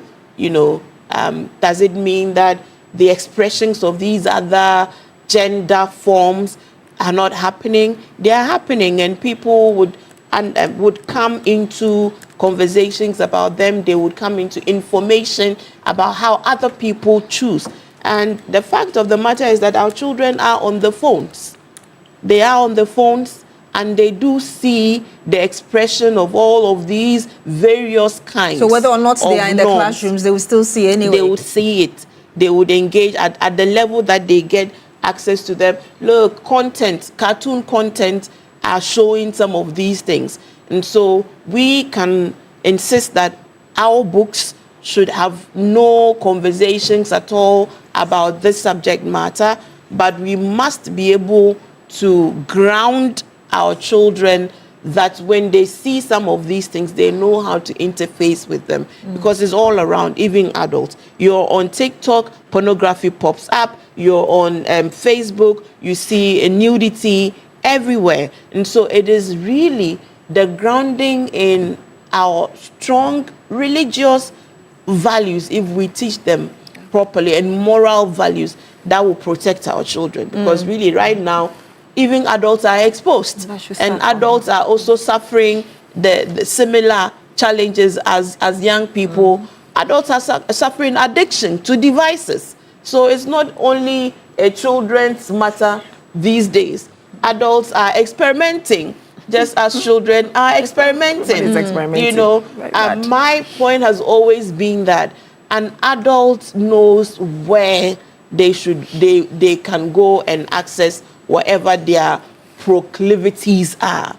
We shouldn't make it so easy for children to come face to face with some of those things and lose their childhood too early. It's always been and that's why I've always had sometimes a challenge with the advertisement of alcohol on TV, you know, on prime time, that parents and children are all watching, because if you're an alcohol consumer, you know where you should go and get your alcohol. So it goes beyond just sexuality education. If we want to teach morality and ethical behavior and good conduct, the content on our TV is a major source of socialization for our children. And the habits they are picking up from all of these telenovelas, all of these programs on, so the conversation is broad. And when you broaden it, you see that we all have questions to answer. Policymakers who have allowed the unbridled liberalization of the airwaves to the extent that every content goes, and you are a country that is resetting, you want to build a new Ghanaian, you know, with the right values, and yet every day that Ghanaian is being bombarded by, you know, behaviors and habits and content from other people that is also now shaping our own behaviors and attitudes. So the conversation is broad. The media must know about it. The Ghana Standards Authority must be interested in what we are bringing into the country. The National Media Commission must be interested in the content, because media remains the most powerful tool for social conscientization. And if we're to reset our minds, the media needs to give us content that is edifying. Content that is edifying, that, you know, would bring back patriotism, love for country. What are these Ghanaian values that we are speaking about? Because the child doesn't know it. You don't tell them what is the value of these Ghanaian values. This family system, let's talk about it. You know, home. Let's show, and it must start from home and family and home. So please, the conversation is way beyond what 2 lines are in a teacher's manual. That is the least of the challenges that today's child faces in this global, the global world. But the president position has always been, he is a president for Ghana. He does not support LGBTQ or its advocacy or its expressions. And so for him, this is where the education minister is also publicly communicated his position. Yesterday, the communications if you could wrap up minister, for me, please. The Minister of Government Communications, my boss Felix, also reiterated government's position on this matter. And I think the issue of NACAP and this matter is closed. Anybody who wants to beat it up has maybe their own peculiar agenda. There are so many important things we must be talking about, ensuring our classrooms are fit for purpose, ensuring that our students in rural areas have desks and furniture to sit. They have blackboards and computers to learn ICT properly and ethically. You know, internet, to be able to also understand the Internet of Things and how to do proper research to back their education. We must give all of these issues as much traction as we give these other matters. Let me get your 1 minute thoughts on this, and really on the point. I'll come to you, Madam Ayana, for your final thoughts as well. But Madam Ayana has always been talking about the role of parents and society in educating or giving holistic education to our children. You're a parent yourself. Where do you stand on that in terms of really parents playing their role in this area as well? And I'll get your final thoughts. Okay, so this, I've also talked about it. I think the last time we were talking about yes, so we should always be vigilant. And this thing that is running around in town that is bestie, male having a bestie male, a female having a bestie female, and you see the post on TikToks, and it's a very worrying thing. We parents should also have time to look at what our kids are doing. I am a teacher, I'll do my best no matter what. But how many hours do the kids have with us, the teachers, and how many hours do they have on their own without their parents as well? You see, we are all running around looking for money, doing our own errands, and we leave our kids. Sometimes, even in the house, every time you see mommy on the phone, daddy on the phone, and the kids on their iPad, and everybody is doing what they want. No time to take care of the child. No time. Even when we are eating. During dinner or lunch, I tell my kids, put the phones away. And even my first child, before entering university, if it was because of Legon campus, he needs phones to do his assessments and stuff. That was when he got his first phone. You see, so we should be responsible as parents. And I don't know if Shamima can channel this, if the government can also bring a policy where there will be an age limit for our social media. The other countries are doing that. If Ghana can also look at that for us, it's very important, because if you see a child sending you a friend request on Facebook and telling you, sweetheart, you are looking beautiful, and you go to the person's contact and you see the age, it's like something is going on wrong with the youth. Something is going on. So we should have a look at it. But again, I wanted you to, because we're also looking at really holistic education, and when we talk about education, Finland is speaking about the kind of high quality focus, all of that they give. How do you think we need to model our kind of education, just so that we are training people to also deal with problems in society like we talk about Finland and other countries do? Well, Finland has got it right. Very good students are the teachers. It's not the other option. You understand? We are mostly having the other option. Finland is having first choice, teaching. You know, you have a first class, you go to teach. Because we are brilliant, you go and teach. But we are having, it's an option. I can't get here, so I have to go and teach. That's the difference. You understand? You know, I feel so sad that some time back, you could walk with your girlfriend, you know, your friend, and you hold hands. You know, we hold hands. Yeah. Female to female. You hold hands, you hit each other, you whatever. These days, you can't do it. People look at you with different eyes. But these are normal, natural African things that we do. You understand? And for me, that hurts. That now you cannot. You can't even go abroad and do that. And people will think that you're just being friendly. Maybe they think you're being something else. So I think that the home has to take first place. The technology has come and it's taken over parenting. And these are some of the things that we'll have to look at. It's something that we have to fight, and it means that we have to make time ourselves for the kids at home. You cannot stop your child from going somewhere to go and watch a pornography film or something. But in your own home, you can decide. I remember growing up, 8 o'clock, no TV for you, because that's adult time.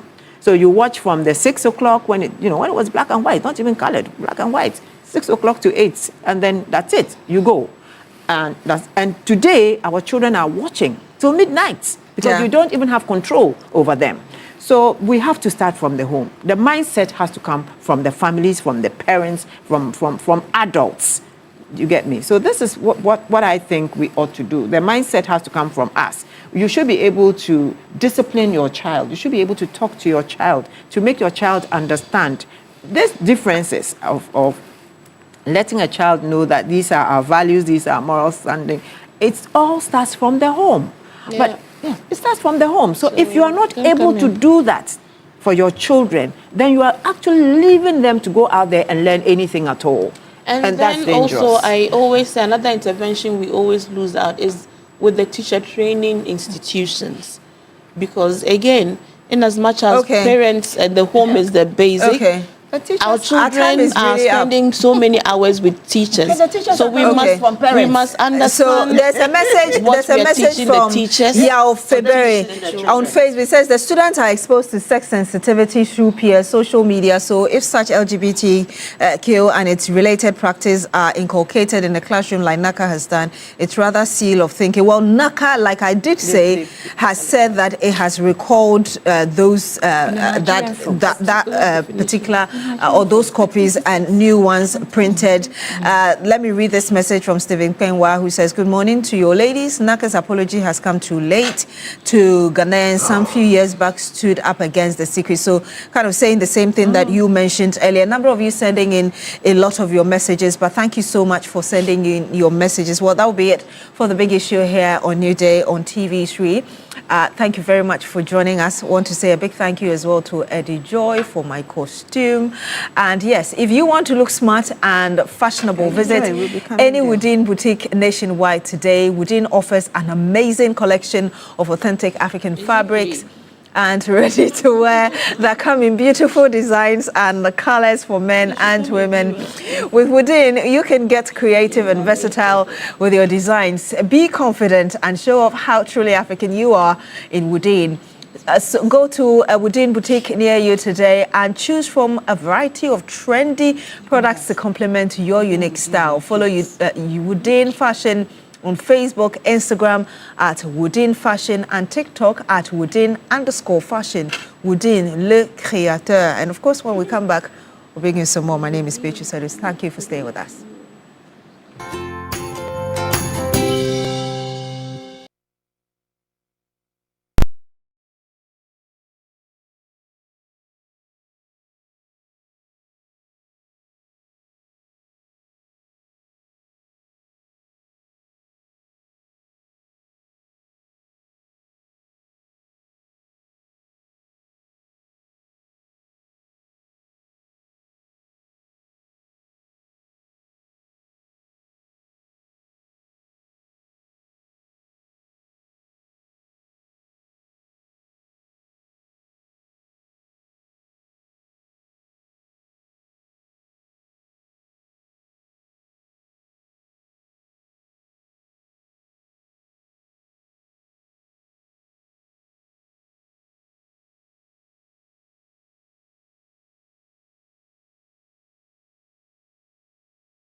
And you're still here on Newday on TV3. It's time for sports. The Mutala Yakubu is here. Hi, Mutala. Hi, Beatrice. How are you? I'm good. Yourself? I'm great.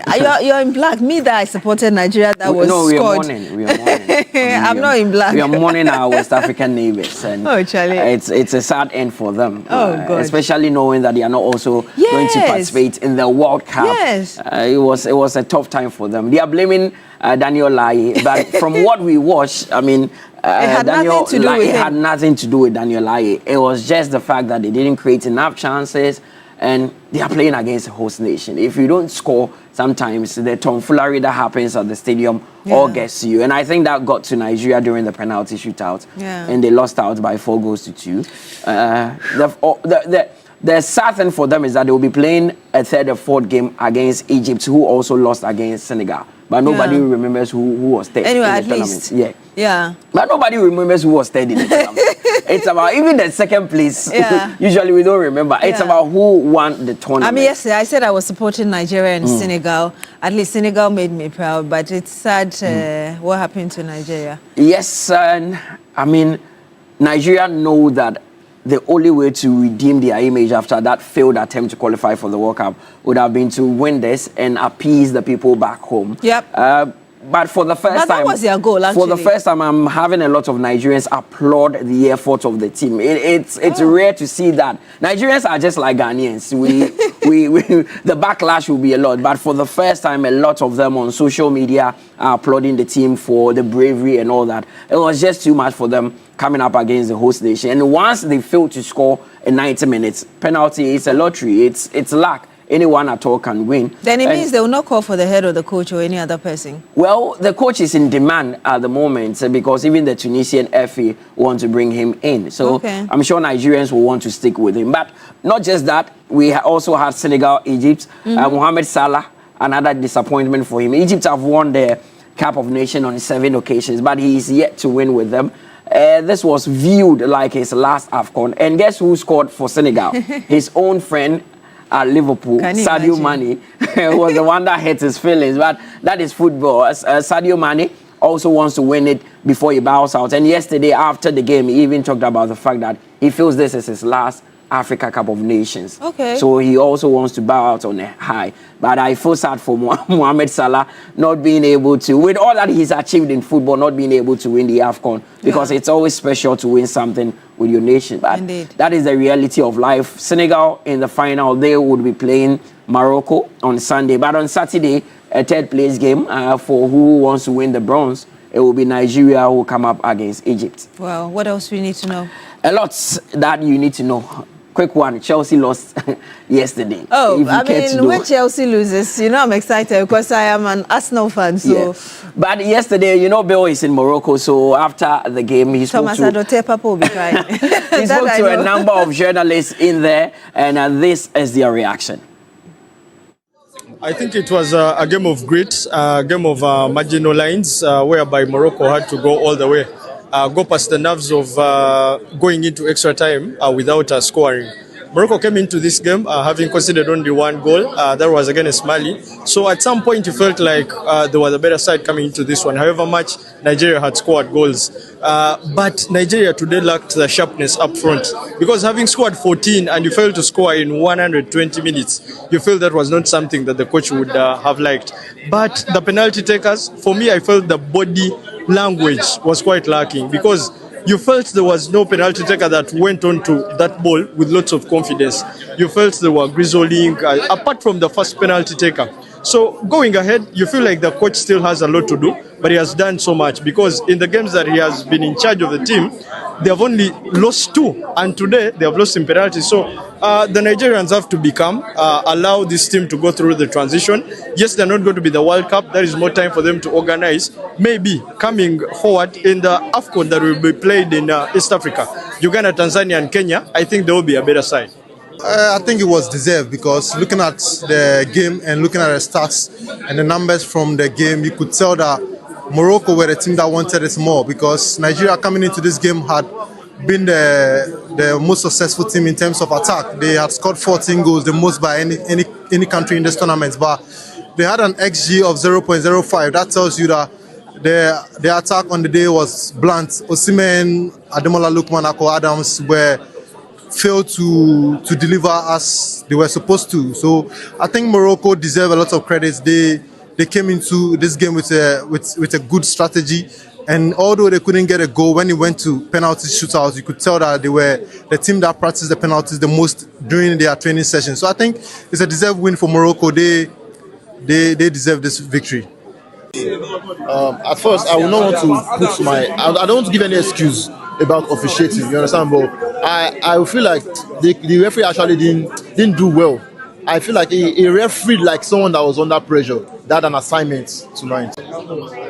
Well, disappointed. Even if you're a journalist or you have a tie with your country, and it's very disappointing. Disappointing again because we've missed 2 key opportunities, losing out of the World Cup qualifiers, on penalties against DR Congo, and again, losing to Morocco on penalties. So that means we need to take our penalties seriously. I think it's a big call for Eric Chell that maybe another major tournament we have to miss out on penalties. So disappointing. The boys did our best. We had just one shot on target. So I wouldn't say we actually deserve to win. But when it comes to penalties, anybody can win. Nobody saved the first penalty. So unfortunately, we couldn't win. Disappointed, but of course, let's just go and win the bronze and have something to return back to Nigeria with. Divided opinions there amongst the journalists, especially the Nigerian journalists are not happy with Daniel Laye. But let's go to Morocco before we come back to the studio and have some discussion, because Bill is standing by. Bill, this morning we know that the final is set on Sunday. Morocco will be coming up against Senegal, and Egypt would also take on Nigeria in the 3rd place game. But I mean, how would you react to what happened yesterday, especially after the game where there was a lot of backlash from Nigerians concerning Daniel Laye? For me, I was surprised with how Nigeria performed, because they were steamrolling a lot of teams before the semi-finals of the AFCON. We saw that brilliant performance that they put up against Algeria, and a lot of people felt that they were going to give Morocco a run for their money, but that didn't happen. Victor Osimhen was offering them. Ademola Lookman was mostly offering them. Iwobi was also offering them. I remember seeing him misplace a couple of passes, and the sort of reaction that he gave was sort of showing that no, he's not really in it today. Yesterday in that particular match. And Morocco, as the game dragged on and it was still 0-0, the feeling was that Morocco would have the advantage, because they've been in high-pressure penalty situations against Spain in the World Cup, and they managed to defeat Spain, whilst Nigeria lost to DR Congo on penalties. So as the game was dragging on and was getting ever closer to penalties, there was that feeling that Morocco were definitely favourites for that. And when it got to it, we saw Yassine Bounou make 2 crucial saves, and now Morocco in the final. Of course, for Mohamed Salah in Egypt, heartbreak once again, but for Senegal, I saw a video of Senegalese cheering and making merry in Dakar. That shows how passionate they are at the AFCON. But people do forget that Senegal have been so dominant in the last 4 AFCONs, reaching 3 different finals in the last 4 AFCONs. So you shouldn't be surprised how well Senegal have performed in the AFCON in the last few years. But it's going to be a cracker between Senegal and Morocco. I think Morocco will use their fans once again, because they were really menacing. They were really loud. They combined the PA system to natural noise. And so it was very, very loud, deafening at the stadium. I think they are going to increase the tempo even more for the final. Of course, and on Sunday we'll be keeping tabs on that. But finally, before you go, does it feel like it's the end for Mohamed Salah? I think he can wait for the next AFCON. Maybe he's 33 at the moment. There's still some opportunity to wait for at least the next AFCON to decide where he does stand. But it's going to be difficult for him unless Egypt spring up a number of world-class players or a number of top talents in the next 1 or 2 years to help Salah compete, because he's still their main man and age is definitely not on his side, and so he would need a lot of support. Omar Mamouche is there, but I don't think he's enough. I think he needs a lot more support in his team. Okay, so thanks very much, Bill, there. And you know that Bill's travel to Morocco was powered by Adansi Travels. And this morning, we have them right here. it's a pleasure to have you both. But first of all, we will say thank you for airlifting Bill to Morocco. You did same for me. I went to Morocco last year, and it was a beautiful experience. I mean, seamless. And Adanse, I mean, I will always say that you guys are brilliant. But let's have a conversation. We have the CEO himself here. The last time it was Mr. Yao Chooks. Today we have the CEO, Mr. Gideon himself, to tell us more. But Beatrice, I mean, this is Adanse, and this is what they do. Yes. It is always a good time for them. Well, before we go into that, you would go back to Bill, right? Yes, let me go back to Bill. Bill Eshen, I mean, you've been reporting. Just tell us really how your experience has been traveling to Morocco, and of course, what's happened. Powered by Adanse, tell us how your experience has been. I think it's been brilliant. The flight was seamless, of course, facilitated or powered by Adanse Travels, which was really, really lovely. I really enjoyed the flight. Of course, Air Morocco also provided a special package for all those who were going to the AFCON, which was also really nice. And I think the sort of environment here, it sort of looks like Europe. And it's no surprise. Morocco shares a border with Spain. And so a lot of the facilities look modern. Even the stadium, the Prince Moulay Abdullah Stadium, looked so beautiful.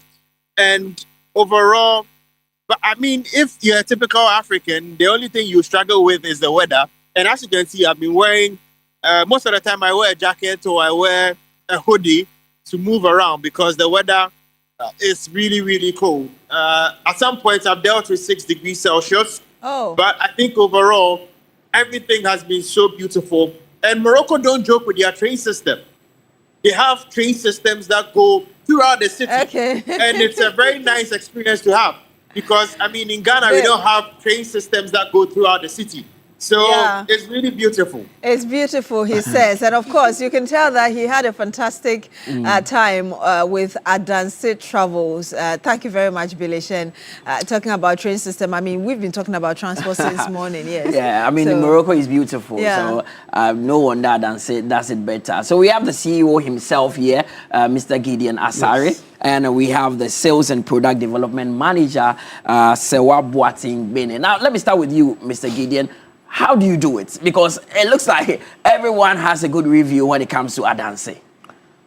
Well, so we prioritize our clients. For Adanse, we say we don't have clients, we have family. So for whoever passes through us to make a journey, we make it count. And we focus on how best we can, give a wow factor to the person and make sure that you get value for whatever is paid. And that is great, because one of the reviews that I see mostly about Adanse has to be the 2022 World Cup in Qatar. A lot of people talk about how nice it was, the package you gave them. Tell us about that experience.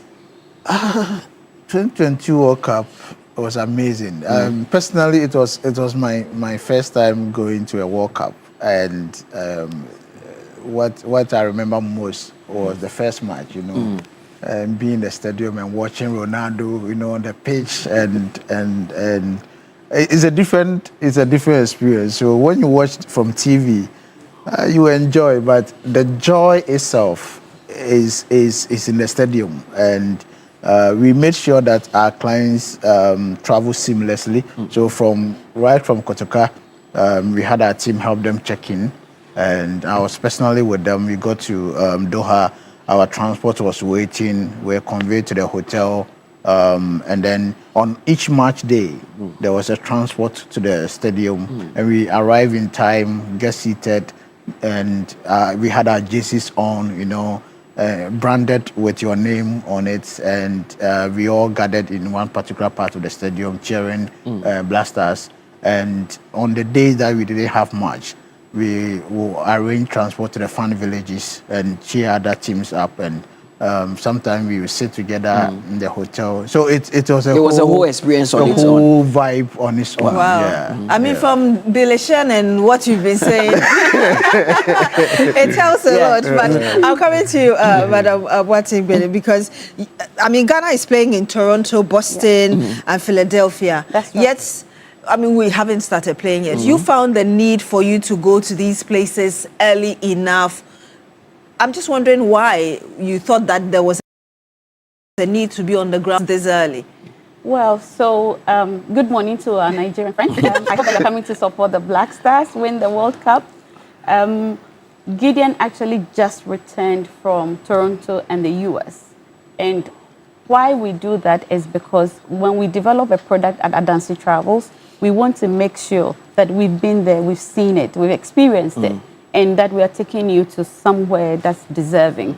So we put in the effort. So Gideon visited the stadium in Toronto. He went to Boston and Philadelphia. We looked at all the accommodations that will be given to you. We make sure that the transport arrangement is done. You have somewhere that is comfortable to relax and enjoy and all that. So we develop products, like Gideon said, as a family. If you're doing something for your brother or your sister, you have to make sure that it's in the best of taste. And that's wonderful. And a lot of Ghanaians are looking forward to going to US to support the Black Stars. Yeah, because it's a big occasion. Yes. Yeah. So what packages are there, aside from, you know, the individuals that you're sponsoring to go there? Well, so we have 6 packages.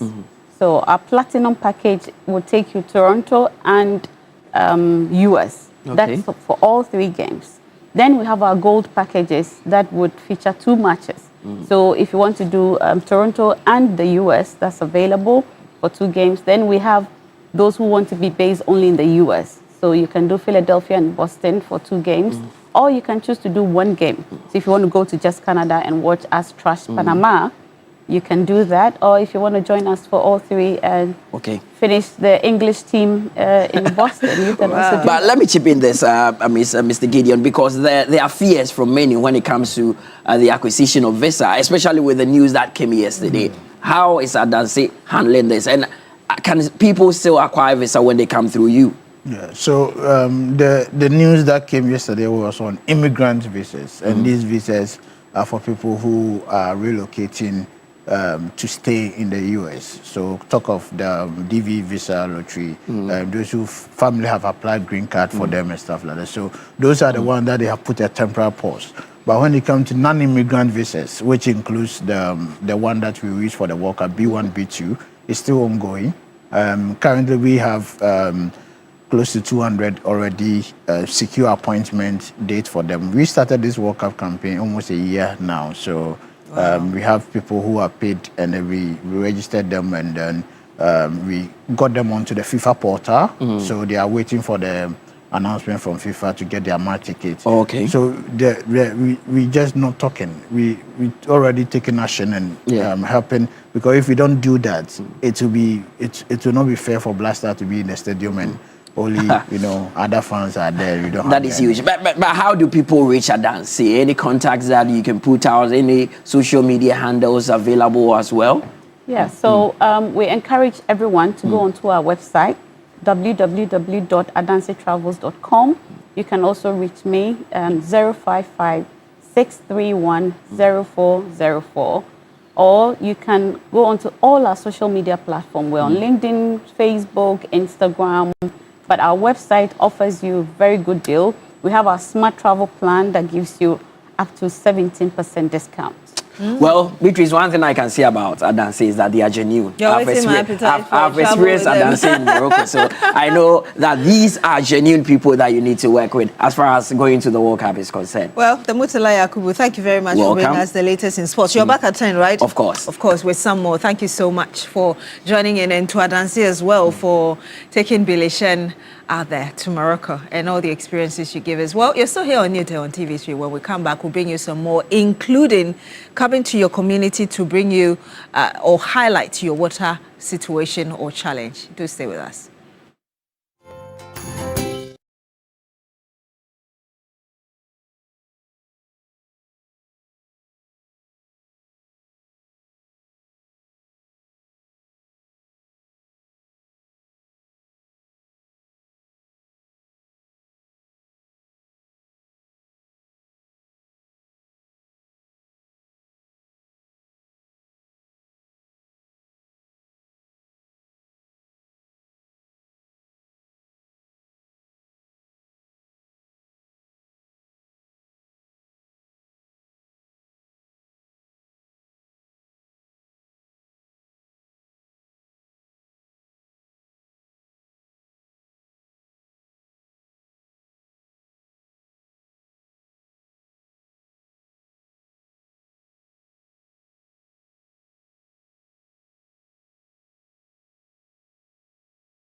Arts and our BSc in Artificial Intelligence and Robotics Engineering are the first and only one of its kind in sub-Saharan Africa. With world-class facilities and industry-experienced faculty, students do not just learn the latest technology, they actually create it. And for working professionals and young graduates, we have got you covered as well. With our MSc programs in cybersecurity and data science analytics, as well as our professional certificates programs. At Academic City, our programs are practical, relevant, and future-focused. You can call us now on 026-269-3870 or visit acity.edu.gh for more information.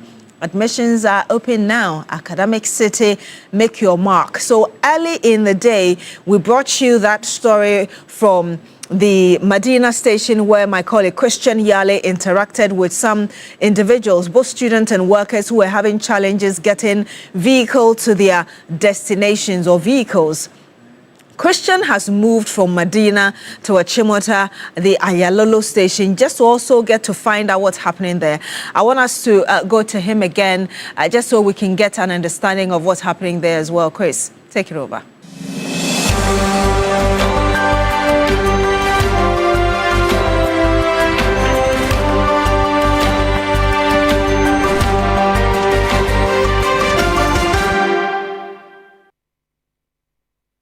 This is a yard that is housing a lot of buses. Most of them are the Ayalolo buses that were procured years ago, but they are still parked here. Most of them are rusting away indeed, and you realize that some do not even have the tires fixed, and so they are just almost stationary here and not being used. This is the yard when you get to the Achimota new station, and that is the situation here. Many of the buses are here parked but rusting away, no ties. Some are entirely grounded. They are entirely grounded. And when you look into your shot, there are some VIP buses as well that are on the ground, almost falling apart. That is the situation here when you get to the Achimota news station. TV3, we have gotten this exclusive access. We are not being allowed to go inside to film, the exact defects of these buses. But you see that bus, for instance, that particular one with the front part broken. You see a lot of the buses, and when you enter, there are some that do not even have seat. These are buses that have been grounded here for years. Ever since they were procured, many of these buses have not been used even before. And you see some of the windscreens broken, and you see some of them having their tires entirely removed. It means that they have been grounded for several years. And so that is the real challenge. We are trying to see if we can quickly alight and get to pick a quick shot of some of the buses. So when you look at this bus, for instance, the one in your shot right now, you would realize that the windscreen is entirely off. And this has been a situation for years now. And then when you come here and take a closer look over there, you see the situation of those two buses. No tires. It's on the ground right now. It is entirely grounded. A lot of them. You can count almost 100 of the buses in this yard that are not being used or have not been maintained for several years, and so you cannot get to use them. This is like to be a fence wall that should keep the buses safe, but it is entirely broken down. So even though they told me earlier that I wouldn't get access, you would realize that I can easily get access now to even get inside to show you a lot more of it. But that is the situation here. Look at a lot of the buses here at the Achimota news station that are grounded in this yard but are not being used. and I'm sure that this is one of the transport minister would take a keen interest in. If we are looking at bringing more buses, especially the agreement that we know has been signed to bring in about 100 of the EV buses, the electric buses, and even the current arrangement with Metromass to get more of their buses coming into town to transport people. But you see a lot of them here. See, these ones, all their tires have been removed, and you realize that it is almost the same situation when you look at most of the buses that are in this yard. Let me show you just another of the bus with the windscreens and everything torn apart. Nothing to write home about. This one, even if you decide to maintain, it would cost you a lot.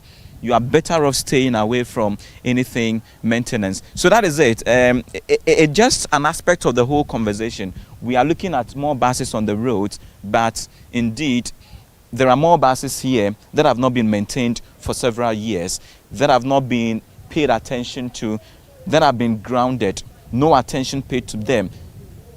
Is it that we have forgotten about them, or what is the situation?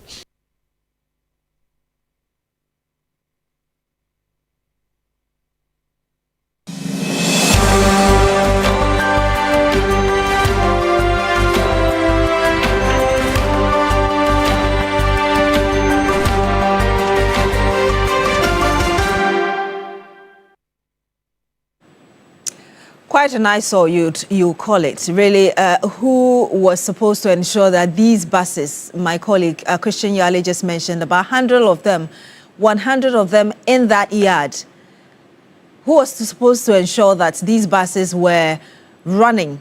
And how come that they've been left abandoned for this long and in the state? Who is to be held accountable for this? I think that that's something that the transport, perhaps the roads ministry as well, need to come in to investigate individuals who are responsible for those buses and ensure they account for it. If it means surcharging, like we see Public Accounts Committee surcharging individuals who have caused financial loss to the state, perhaps they need to look into all of these just so we're able to deal with this problem all round. And these buses would start running. Yes, yesterday, like I did say earlier, the spokesperson for the president, or the minister in charge of government communications, Felix Kwachofosu, did mention that the transport ministry was collaborating with Metromass to repair some of the buses that were grounded so they could be on the road.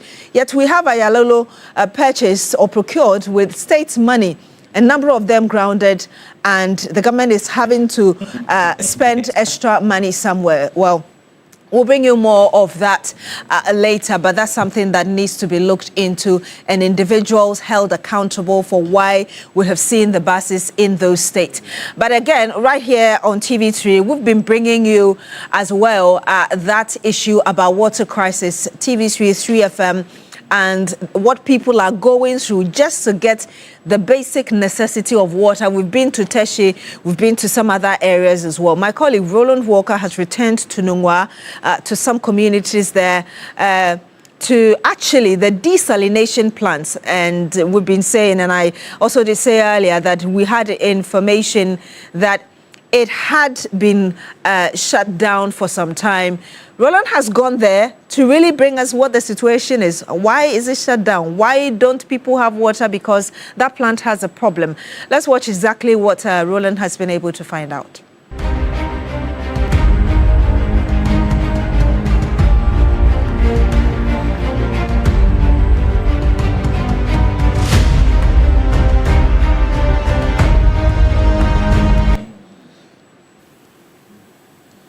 By 2015, public-private partnership arrangements had been undertaken by the government of Ghana at the cost of some $162 million for the construction of this factory or treatment plant, as we have it right here at Teshi. It's called the desalination plant that is located right here. So we're just behind the plant, actually. This $126 million facility has been fraught with a number of challenges by way of its operation. The cost of operation itself, according to the operators and then also the Ghana Water Company, has been challenged by excessive operational costs as a result of that, it has faced consistent shutdowns during its span or since it was constructed and then operated. Well, we're just behind the Teshi desalination plant, and residents have no option than to use residue, that's wastewater or water just seeping from the plant through their own pipes, just also directed into the sea for their domestic chores. So you find that we have the residents who coming from some close areas where the desalination plant has been set.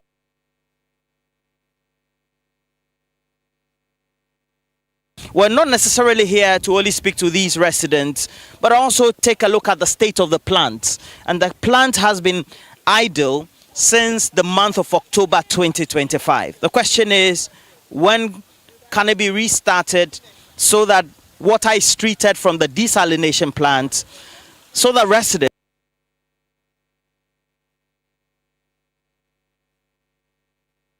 also Nungwa, part of the Spintex area, that seem to have access to water if this plant, the desalination plant, is fully operational. So residents fetch the water. They have no choice than to do that. So let me ask this gentleman. This clean water, right? Yeah, it's a clean water. Okay. So you fetch them from here, then you use it for washing, right? Yeah, I used to bath, I used to cook. Because according to the people here, they say the water have already been refined. Yeah. So this is the one they link here. Okay. So do you drink it as well? No, I don't drink it. Or just for your domestic washing, bathing, and something like it's cooking. Cooking. Yeah. Okay, so you can, because I see that it's clean water. Yeah, it's a clean water. It's very clean water. But how well are you conversant with poor access to water in the Teshi area? Like, to say the truth, the water is really suffering us here. Like where I'm coming from is very far to this place to get water. Yes, it's very far. It's not easy. We really need water in this country. In this area, Nugwa, we need water. Yes. Thank you very much. What's your first name? My name is Precious Akbewe. Okay. Precious Akbewe. Thank you so much for helping us and then talking to us as well. So the residents try as much as possible. They do their best to make sure that they get access to the water, and if they can, then they will fetch in gallons. So we have this gentleman, for example, who has fetched in this gallon. The question I then would want to ask him is which area closer to here are you coming from to fetch water? Let's just say a mile. Oh, just a mile? Yeah, just a mile. Okay, so it's quite a few distance. You brought a car or you walked? No, I just walked. So I'll probably just walk home and come back again. You come. So how many of these gallons would you fetch in a particular day? For now, I need like 5. So I have to go for 5 times. Yeah. What type of chores do you use? Is this water used for in your home or where you live? So for this, I'm going to use it for construction and washing. Yeah, so that's what I'm going to use this for. Basically. Not for drinking? No, at all. It looks quite clean, and I'm seeing it just sipping from the factory pipes, and it's clean water. Well, I heard it's clean, but it's actually not ideal for drinking or cooking, so I don't use it for that. What's your first name? Desmond. Desmond, I wish you all the best for the day, and thank you for speaking to us. Resident of Teshi, just behind the Teshi desalination plant, and this plant constructed at a cost of $126 million. It's a private-public partnership. You build, operate, and you transfer. And the period for operationalization hasn't come to an end yet. But since it started operations, it's been fraught with difficulties. A lot of residents, particularly those who are journeying the operational area of the plant, take advantage of the proximity of where they are, come behind the plant because there's a pipe that has been constructed through perhaps a wastewater coming through. Even though it looks clean, we cannot ascertain whether it could be used for drinking. But I know that it's clean enough for you to use to wash, as well as undertake other chores at home or wherever you are operating from. And I believe that that's what many of these residents come here to do. I'll speak to about 2 more individuals, and then we will be in a position to also gauge why they tend to come here, because we have clean water, but also what the situation is in their homes. Over na minga nyefe. No, Jefe. Jejogba. Wanda Over nyushi. ne mi jo o first ne alogbe. Ofa ne dori na mankwa. Okay, dori na mankwa. Ni nyenuwe ye nyeshia, what's the situation like? Because na Kenya babie just behind the desalination plant nyamba na nufio nyeke foni ke nyeke feni bi. Ofa ne wonanu we. Ka gbele pipe me kome penny na wonanu. No end of the month we ka ka bileba she wonanu e wo manke wo ba fo nu ko ke ya ka wo ba fo ni ai nwe ke ka wo ba fo ye bi. No, how many times in your bar every week? To allo every day. How many times do you come in a day? Ofa ne ke jawaje ke ba bi egbeje ke e wo ye mi ahu e ke wo te oshiman ke wo ba ngmene wo ba ke na kan wo fiole. O akucho ye mam ye jingbe. Ofa ne wo ye Yeri agbeji. Tebu. O ye ma tebu. Ofa She ma. Ma ndabi nunwa. Nunwani. Wo ye nunwa ma tebu. Or funny just normal domestic items. You're doing your laundry. Or funny bi. So nyenwo ekolo. Ofa ne wonu wo here pure water. Pure water nyeken. Wonu. Kenya nyenta nye hu ni kena kan. Wonye wo ke wo. Because me na ke clean water ni shin nye hito nu. Wo hitio. Wo hitio. Dan no wa kan wo ni kometo ele wo hitio. Sani nye hit dan nyenwo even though it's clean. Wonu nuwe. Ke wo ba nu wo here pure water ni wonu. All right, wish you all the best, Doris. Is it Doris? Doreen Amankwa. Doreen Amankwa. I love the name Doreen Amankwa. If I mean joke be, your friend say, hey, madam doesn't want to talk to me. All right, not everybody wants to come on camera, you know. So it's also important we respect privacy. That's why also we just show their backs because they don't necessarily want. And your friend say, Barbara. Okay, Barbara. How many times do you come here to fetch water? Twice a week. Oh, twice a week. Did you have enough water to be able to wash everything that you want? Yes. Okay.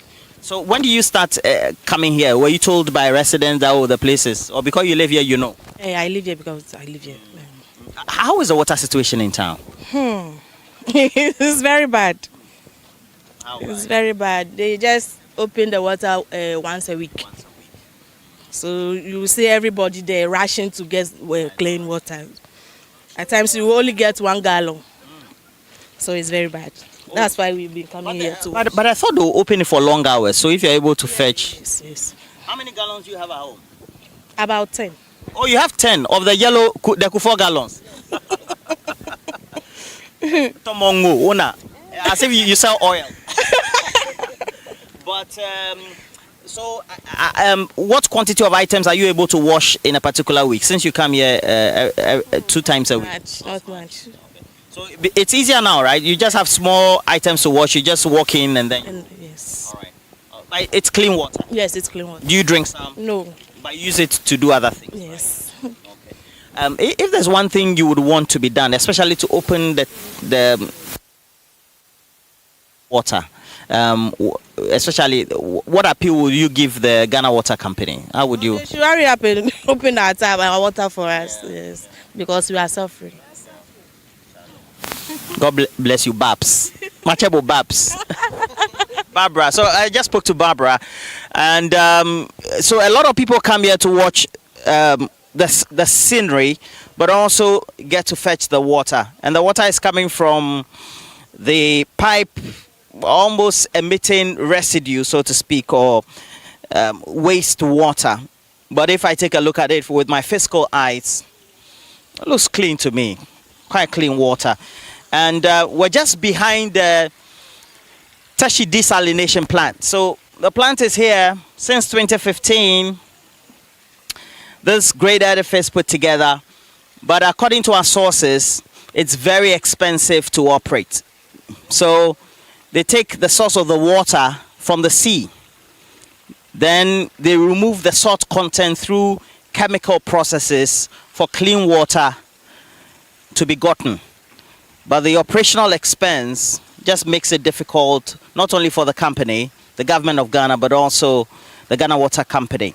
Irrespective of that, the residents of Teshi, Nungwa, Spintex, La, and all those who are on the channel to get access to water that is processed from these plants would need this reopened, get to have it operational again so that they can have access to water. Now back to the studio.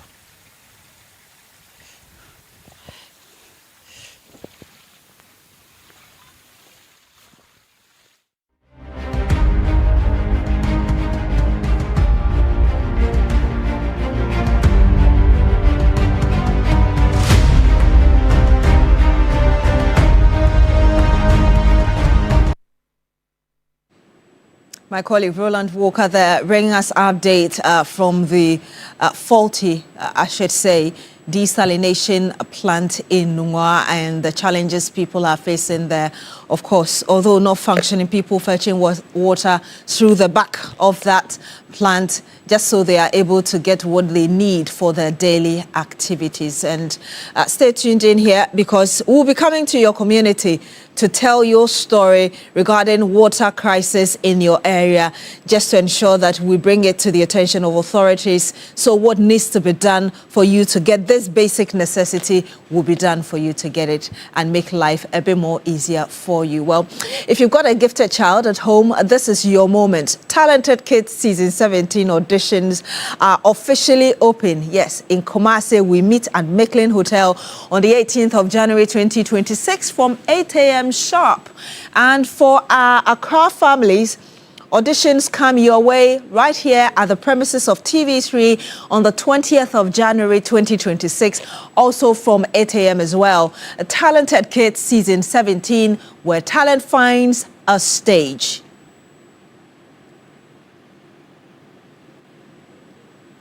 Yes, so don't forget the time. Oh, well, again, as we talk about talented kids, then there is Mentor, because the journey ends on Sunday, the 25th of January 2026, as Mentor crowns its next star. 6 finalists, 1 winner, 1 historic night. Tike, Anti-Qualms, Achedie, Kwekushai, Ivy Hollies, and DNA go head-to-head in a battle of vocal dexterity, electrifying performances, and dazzling dance steps. In the Mentor finale, who walks away with the ultimate prize? Well, you'll get to find out at the National Theatre Sunday, 25th of January 2026 at 8 p.m. sharp. Tickets are already selling at 50 Ghana cedis. The stage is set. The vote and performance is decided. Oh, yes. So to push your favorite contestant to the grand prize, dial *713 *13 hash. Yes, *713 *13 hash, or download the MG Reality app. Vote now and keep their dream alive. Be there. It's live at the National Theatre and cheer your contestant to victory. It will be an exciting experience. So see you there. Remember, at the National Theatre on the 25th of January 2026. Tickets are selling 50 Ghana cedis per. So get that and see you there. Come cheer your favorite contestant on. And are you ready to scratch, win, and live your dreams? Review Scratch for Win is here to change your life. Just dial *850 *3 hash to stand the chance to win up to 1 million Ghana cedis in cash prizes instantly. It's easy, it's exciting, and it's regulated by the National Lottery Authority. Just dial *850 *3 hash or visit www.scratchforwin.com to play now. It's easy to play. Simply dial *850 *3 hash on all networks. You select your preferred stake amount, that's 5 Ghana cedis, up to 2,000 Ghana cedis. You also choose your lucky card out of 5 exciting option 4. Confirm your selection and enter your Momo PIN 5. Receive your game result and winnings instantly. It's easy, fun, and exciting. Get ready to scratch, win, and live your best life with Review Scratch for Win. Up to 1 million Ghana cedis for grabs today.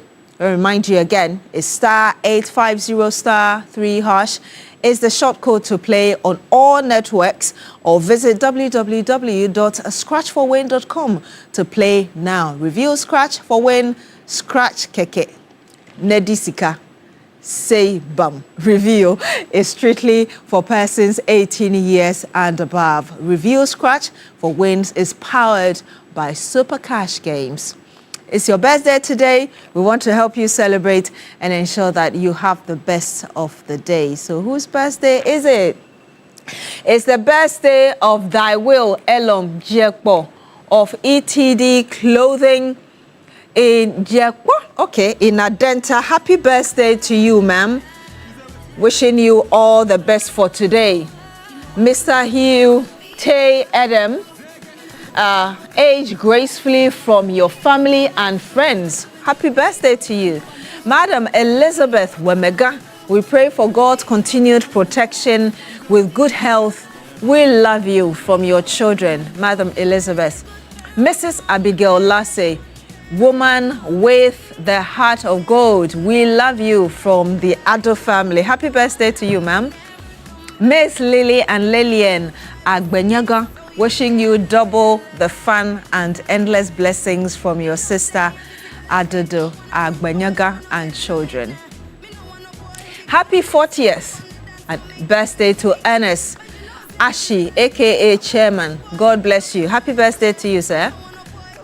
Also, Sewa Jacqueline, may the good Lord bless your new age from your parents and family. Happy birthday to you, young lady. Adu Majid, may your life be filled with love and endless blessings. Love you. Oh, this is from Prudence at Makeup.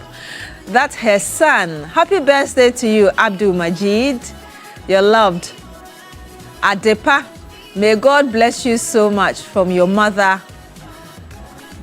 Okay, Priscilla Oyedakwa, CEO of Fulgent Event Ghana. May God bless you plenty from Bernard Garcia Jr. From Bernardo here. Sophia Alote, happy birthday to you, young lady. Florence Asante of Calvary Church Choir and YPG. Happy birthday to you, ma'am. Lily Amakisiwa Edu, member of Mount Olives Presby Church, Patasi Estate. Happy birthday to you. Lovely photo shoot, Roland Ruse. Thank you so much for joining us on the program today. And of course, I was here with Roland Walker, my colleague. My name is Beatrice Sedu. For myself and the entire team, Coco, Anita, Amuncho, Lord, Mr. So all of us, thank you so much for joining us. Do join us again tomorrow, and also do enjoy the rest of our programs today. My name is Beatrice Sedu. Have a wonderful day. Yeah.